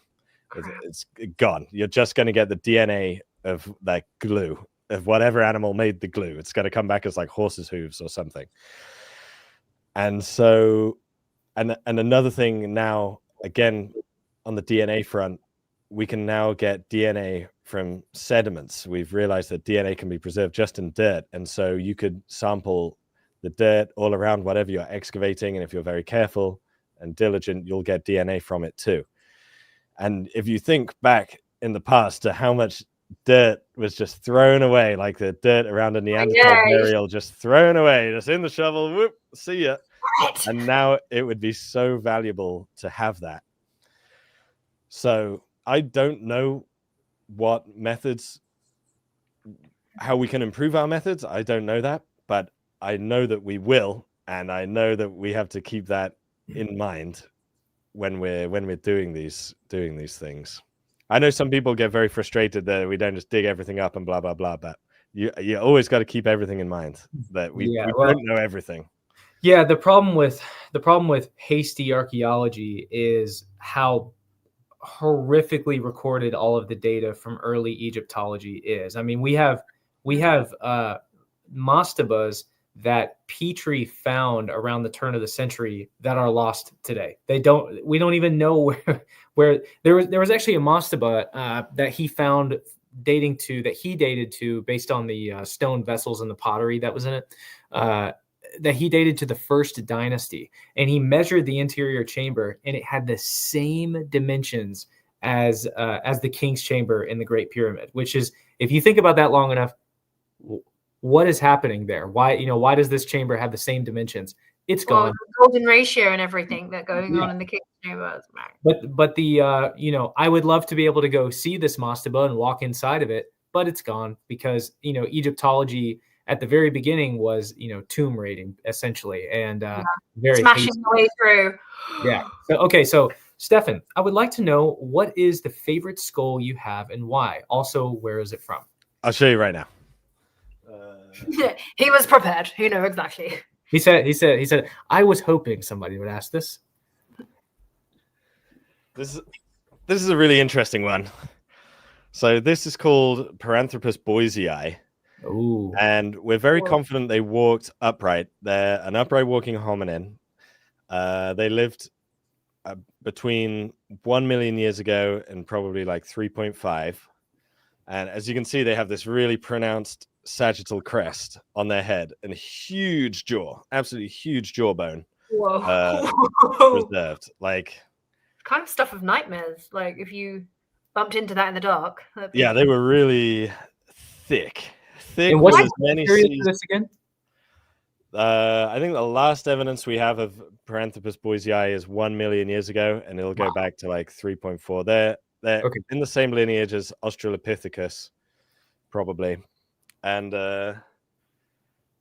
there's really interesting stuff about going on with these. So there's a lot of evidence that they ate tough grassy plants. They were upright walking like us, but they probably might have eaten grasses, sedges, things like that. This is why they have these enormous chewing infrastructure in their body. Wow. It's almost similar to a gorilla. But they also seem to be associated with very early older one tools. I don't have an example. Feeling the top of your head and just feeling that like weird ridge thing. Mm-hmm. Yeah, we still there's still, even with Asian Homo erectus, like a pronounced ridge there. Fin. It's like a head fin, a skull fin. A dorsal, a dorsal fin. Nothing on like a literal like mohawk of bone. God, can you imagine hitting your head? You'd be like, oh, I've twanged me a head fin. Well, would there have been any muscle there? Like, you know how on a dog's skull they've got that like dorsal bone looking thing, but they had muscle that filled it all in. Yeah, this would have all been filled in with muscle. So I don't know how. I was just imagining hitting it all the time. Like, I bet the bite force of that guy was ridiculous. Yeah, probably. And I love this guy because when I did my degree in archaeology, I was for sure thinking I was going to study Egypt, I was going to study Rome, blah, blah, blah. But in the first year, you kind of have to do a little bit of everything. And this, I had a class like Introduction to Human Evolution. And when they mentioned this guy, Paranthropus boisei, I'd never seen anything like it. And it opened my mind to the wonders of the Stone Age. And it was one of those moments where I realized how little I knew and how crazy it could be. And they were from Tanzania anyway, this particular specimen. But yeah, Paranthropus boisei, they're almost like, I don't know, human cows, but yet also maybe they were making some of the earliest stone tools. Human cows. It's very interesting. That's cool. I'm gonna nickname him Boise P. Now, do these guys? Do they have are they the ones with the Acheulean pear-shaped hand axes? No, the Acheulean. No, that would be Homo erectus. That would be this guy.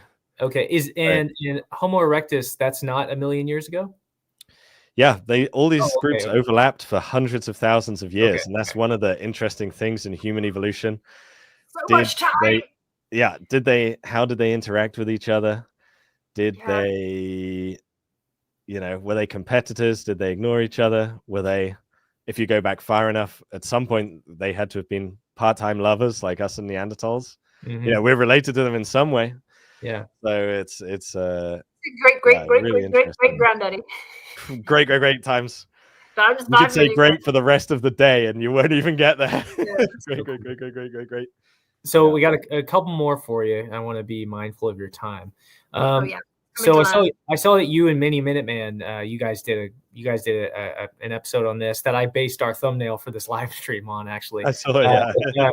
Stefan, what do you think about the Richat structure fulfilling almost all criteria that Plato identified as Atlantis? Well, I'm not married to what Plato said about Atlantis is the first thing to say, right? So I don't think after 9,000 years, I don't even think, like I said, I think it's an allegory. But if there is an element of truth, I don't think there's going to be much truth in it about time and location and all of this stuff. So I'm not too concerned about what Plato said about Atlantis. The point of the video, which I made with Milo Rossi, was that there is actually a lot of archaeology found from that region, and there isn't anything to really mark it as having a different history to the rest of the region. You see a lot of hand axes from Homo erectus, like really a lot of them. And you see a lot of Paleolithic stone tools from humans.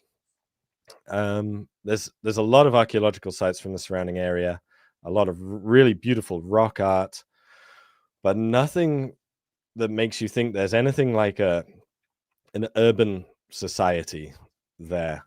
I would say. I would say, just as like some, if you ever had the time, there's a really good fair Atlantis documentary. You can get it on Amazon Prime. It's called The Atlantis Puzzle, and it's looking into ancient Neolithic West Africa and about how a lot of that aligns to potentially being that like origin of the Atlantis myth, about the society in West Africa that did they've got cave art that depict the war that happened between West and East Africa, and that it was filtered into like Egypt and the Mediterranean. And the fact that they use this an academic who's like really good with that. He went through all like Homer's Odyssey and ancient texts. He was like commended by the Greek Academy for his like work in ancient texts, and he went through. And it was really, really, I thought it was a really fair documentary, going through everything in Plato's text and going like, not valid allegory, potentially here, yes, because we know that in the Green Sahara, and we found evidence for this West African society that had boats and that they could navigate all of the tributaries, and just looking at the geography of the Green Sahara. And I just found it really, really fair. And that really did shape a lot of where I'm heading towards my the kernels of Atlantis coming from West Africa, and really remembering the time where there was a society there that did have boats and it's I found it really, really interesting. So I would definitely have a look at the Atlantis puzzle, because I found that it was really fair about like, what evidence do we have right now that could link to anything historical, and what do we have that's like, no, we don't have any evidence for this or that, or what's I mean, certainly during the Green Sahara, there was for sure,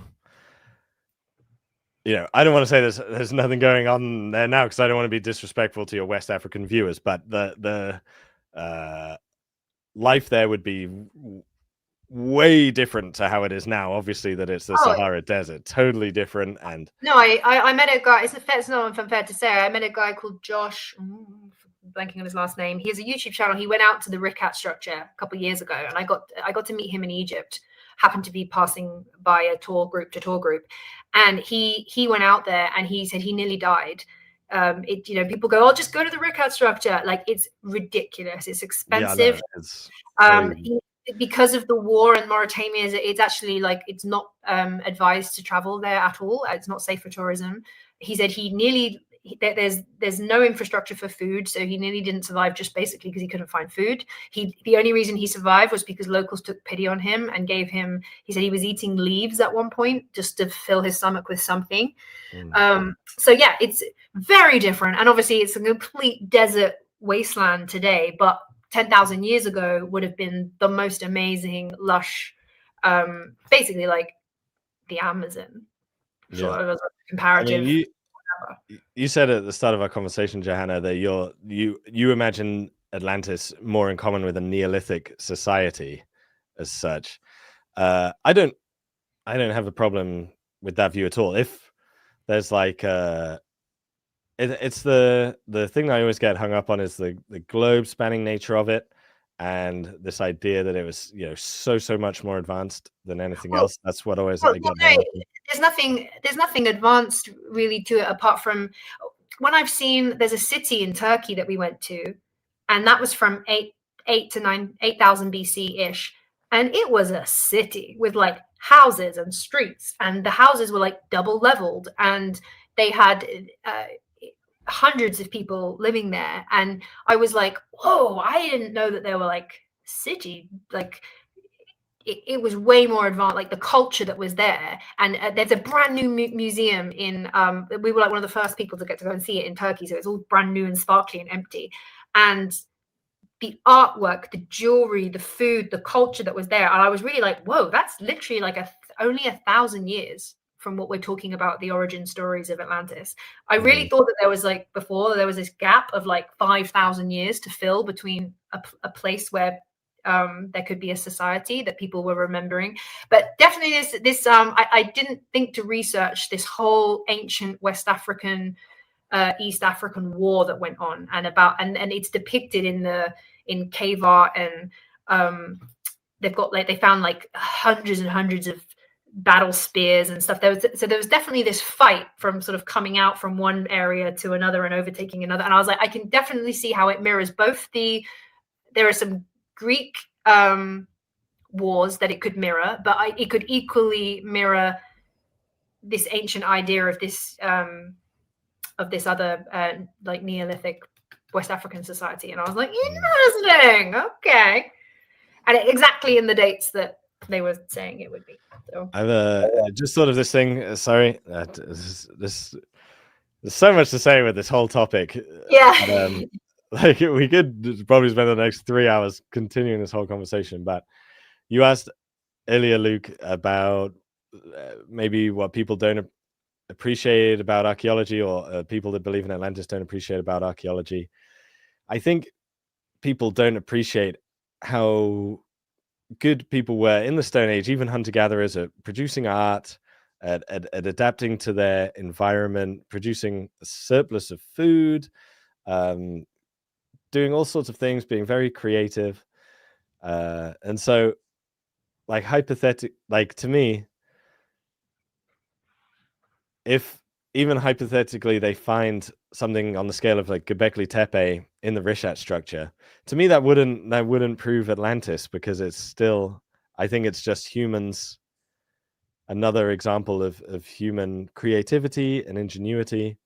Like I'm really not hung up on trying to prove the truth of Plato's story. Do you know what I mean? Like it's just one source in the whole scheme of human evolution and human history. I'm really not hung up on looking for clues of its truth at all. Yeah. Well, I think that kind of brings us to our last question here for you. So, Stefan, might there have been Atlantis-like myths handed down since the Younger Dryas, or was it more likely an event more recent to Plato's time? I think more likely more recent to Plato's time, but I do believe that oral history could be passed down for that length of time. I'm not opposed to the story having origins that long ago. I just think it's more likely that it was more recent, but once you go beyond the writing, it's so hard to date these things. You know, there's a really, really good argument for ancient Egyptian. When you look into ancient Egyptian history and oral history and their origin history and their origin stories, there is a lot of crossover between the themes of the Atlantean story. The fact that they came from a primordial island that was destroyed in a deluge, and that was the original OG. And so the Egyptians say that they are a legacy society. Like that's their origin story. It's just on the walls. They're talking about. So yeah, like the ins and outs and the Greekification of it, I think was all Plato, but like there's a really good argument that the Egyptian origin story has a lot of like narrative similar, the idea that people came from a place that they had to leave and they had to regeneration and start again, and that the first dynasty was, which for me makes sense why the first dynasties were like out of the gate knew how to build megalithic stuff. Like out of the gate, like they had this, there was some sort of knowledge. I don't feel like they just invented it all at that moment. I can see why there would be this idea of a legacy society that came out of the Green Sahara. And I feel like if I was going to put my money anywhere, that we're going to see the same pattern that we're seeing in the Amazon rainforest, that we're LiDAR scanning and we're finding hundreds and hundreds of cities with thousands of people living in them and going, oh, we didn't account for that. I think the similar thing could be happening in the Green Sahara, in that weird gray area between Göbekli Tepe and the First Dynasty.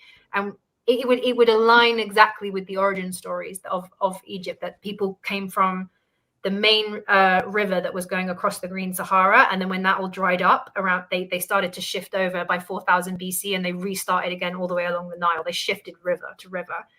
And we would find prototype Giza stuff in the Sahara. One thing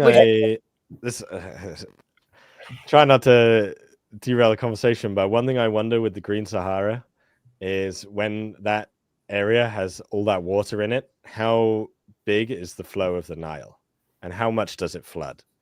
That's, you know, the Amazon basin in our time now is enormous, and that's one thing I would if I could find a geologist to chat to about that, who studies like the history of the geology of that area. It would be interesting to see how big the flow of the Nile was during that time. Yeah. The Nile, it appears like the reason why 99% of Egypt now lives around and along the Nile. It's literally like Nile, and all along the Nile. It's just, that's where everybody lives today, because it's the only place for water access. And it became like that after the Sahara all came in. But before that, it makes complete sense that everybody would be living along all the, people live near water sources, and there was an even bigger river that would have been running across the Green Sahara. And the tributaries, looks like they would have split a lot of Mauritania and Libya. There was like quite a big divide between Libya and, anyway.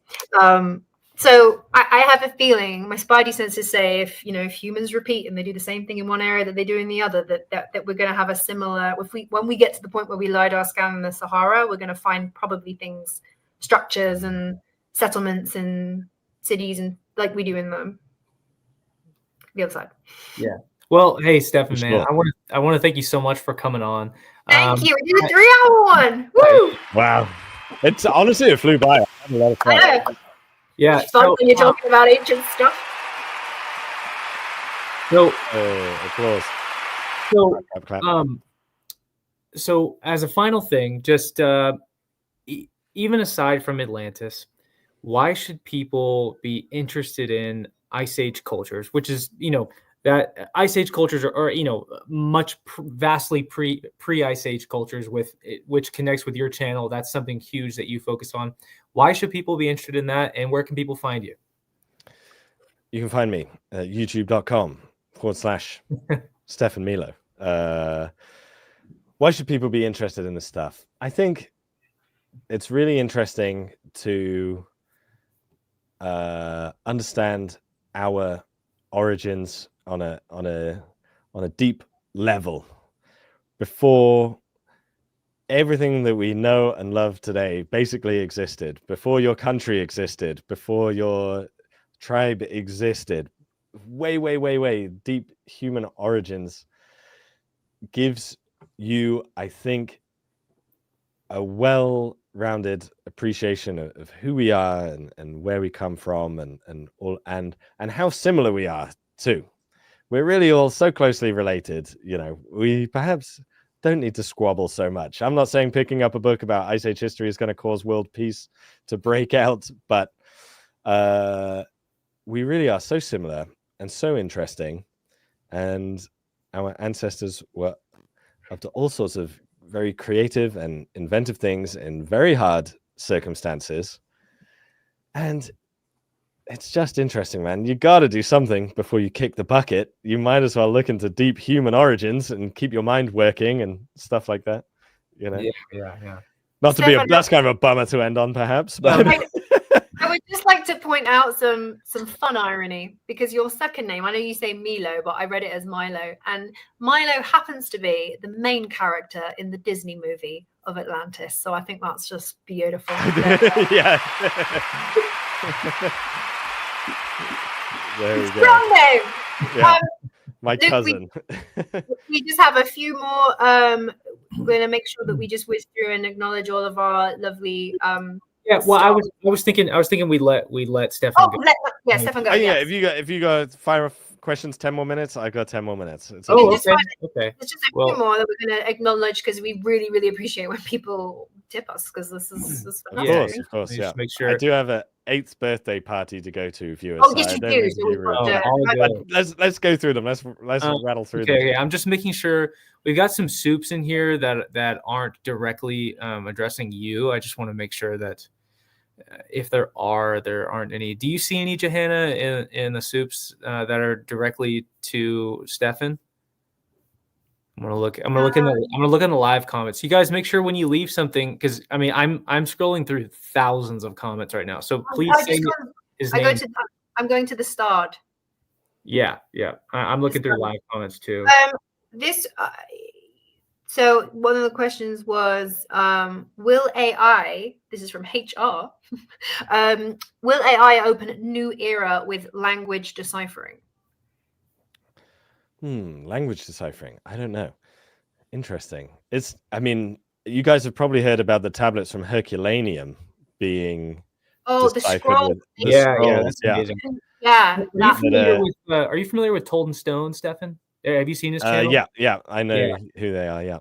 Yeah. So, his name's Garrett. He and I are buddies, and he's big into this. This is really amazing. Anyways, keep going. I'm sorry. No, but it's really interesting. You see it with these Herculaneum scrolls, and you see it as well with the Nazca lines in Peru, that AI has the ability to pick out details that are totally invisible to the human eye. And so who knows what will be discovered? Language deciphering, I'm not sure.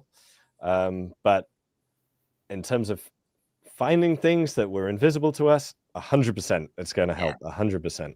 Yeah. It's going to speed up pattern recognition for sure. Yeah. See, buddy, lovely to see three of you chatting. Have a delightful, silly season. Well, thank you very much, Seven Ren. Thank you. Stefan, thank you so much for coming on. And even though I think, like Johanna and I certainly agree that, I think Plato's Atlantis, while it's allegorical and he's using it as a tool to speak to the Athenian people, I think that he's drawing on real cities that were destroyed by cataclysmic events. How far back that goes, I don't know. Anyone's interpretation. But while we probably view that like somewhat differently, this is an example of how people can sit down and have a conversation for 3 hours, and really all three of us we probably have a lot more in common than we disagree with on Plato's Atlantis. Like Johanna and I are just as smitten and fascinated with your hominid skulls that you have on your rack and everything else that you're interested in. I just thank you for coming on and having a real adult conversation about these topics. I had a lot of fun. It was a lot of fun being here for sure. I could literally talk about this stuff all day, to be honest. We didn't even get through all our questions, and we've been chatting for 3 hours. Back on at some point next year, we can just pick up a chat. But I knew it wasn't going to be possible to get through everything. Okay, last few minutes. Someone says, Johanna, can you please say the word precision? So, am I saying it wrong or precision? It's probably going to get cut into a sound effect now. I should start developing sound effects for this show. More air horns. Woo, woo, woo, woo, woo. Gave $19.99 and he says, happy holiday, buds. Thanks, Chuck. I've been to Turkey with Chuck, and I've been to Easter Island with Chuck. He's my pal from New York. And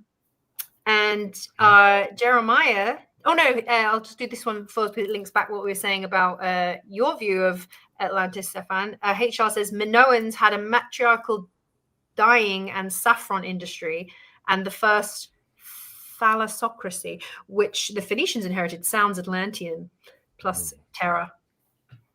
I don't know what that word means. Do you guys know what that means? Thalassocracy? Thalassocracy. No, I have no idea. Let's look it up. But Thalassocracy.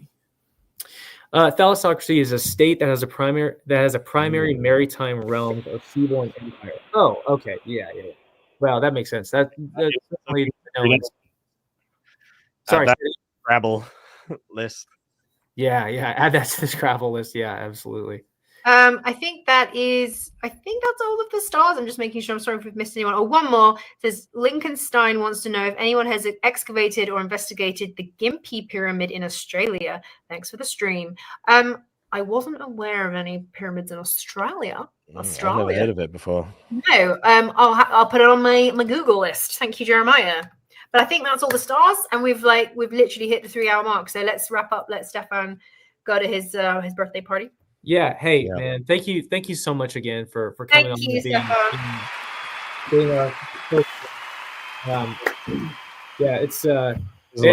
It's been a real pleasure having you on, and we're definitely going to invite you back on next year to. I want to learn more about the skulls on your rack and ancient hominids and there's so many questions that I was thinking of that I need to ask at another point. So we'll do one that's specifically focused on. I know you don't like to say it because you're a humble guy, but your expertise. I'd love to spend a couple hours focused on that. Well, it would be my pleasure. Yeah. Yay! Oh, thank you. And have a really good Christmas. Merry Christmas. Happy holidays. Yeah. Merry Christmas to you both. Awesome, man. Well, hey, thank you so much. Yeah. Merry Christmas to you as well. And Stefan, you have very, very Merry Christmas and enjoy the time with your family. Thank you. I will. You do both. Thank you so much for having me. That was a lot of fun. All right. Have a good one. All right. Bye.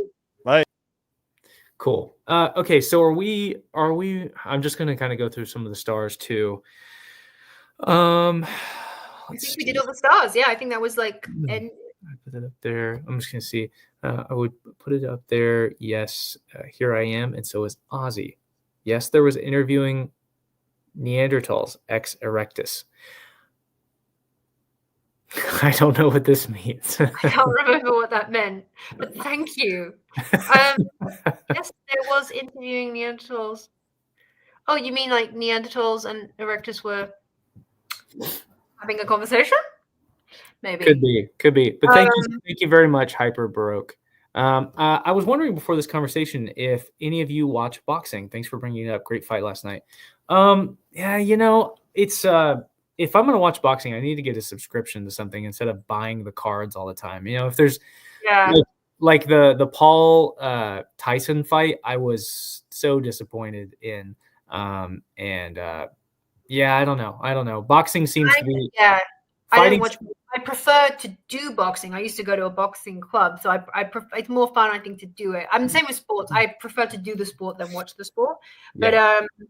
But my boyfriend likes to watch boxing, so he did watch the fight. Cool. That's how I know when there's boxing on, because he's watching it. Yes, and thank you very much, Ikramudin Zwain. Let's see, Jose, what's up, man? Merry Christmas to my favorite archaeologist. Thank you very much. Hope to see you again sometime. Also, thank you for the camera that you gave me. I got some footage of the top of an Olmec head, which was very interesting. Oh, wow.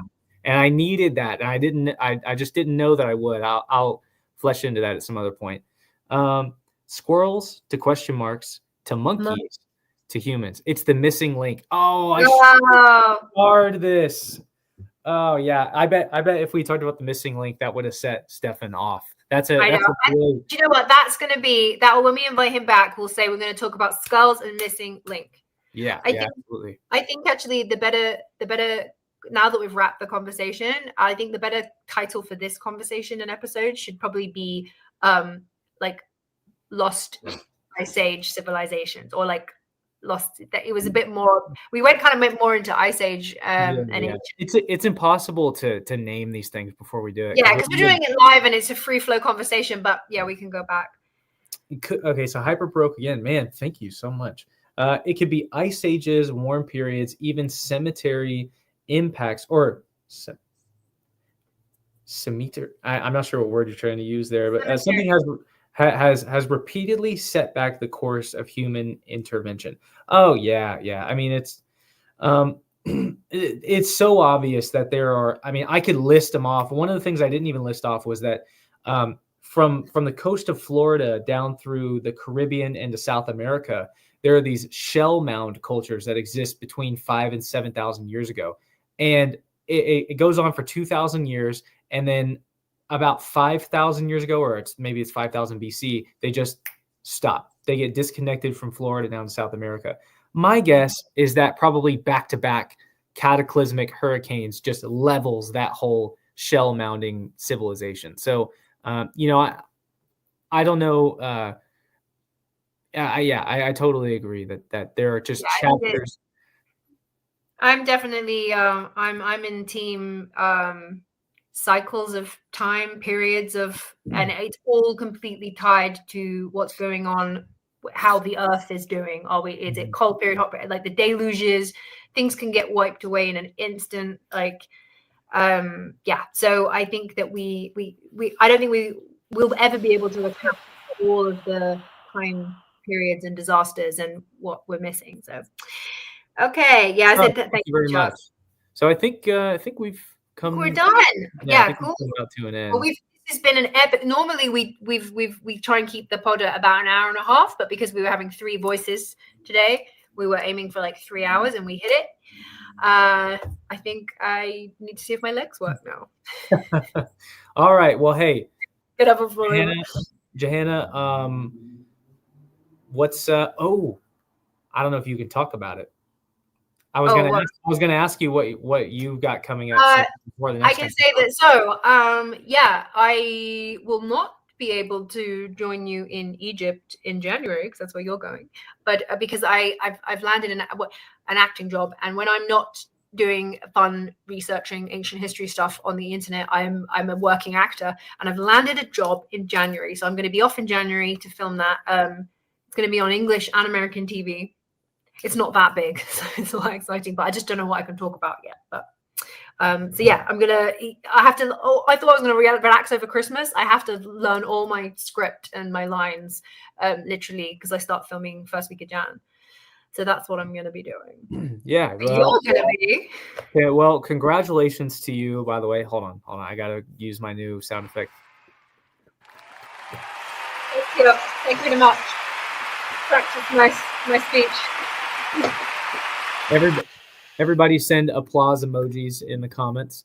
That's amazing. I'm very happy for you. So we will be resuming Raiders in February once she wraps up her acting job, and then I get back from Egypt. I don't get back from Egypt until the end of January. So Raiders episode 12 will be there. And you guys who are tuning in, you should go back to the beginning and watch our new intro that we just premiered today. Yeah. So also in the month of January, Raiders will finally be available in audio format on Spotify and all of your other podcast apps. So yeah, now we've got the music locked down. We can edit them to go out in audio because we've just been doing it live with all of you guys every single time. So that's cool. So, well, Johanna, thank you so much for your time. It's great to see and talk to you again. Yes. Great to see you. Good Christmas. Yep, great to see and talk to all of you Raiders as well, and I hope that the Raiders have a very Merry Christmas. Also, our New Year's resolution needs to be to come up with an outro. But for now, fortune and glory, everyone. Fortune and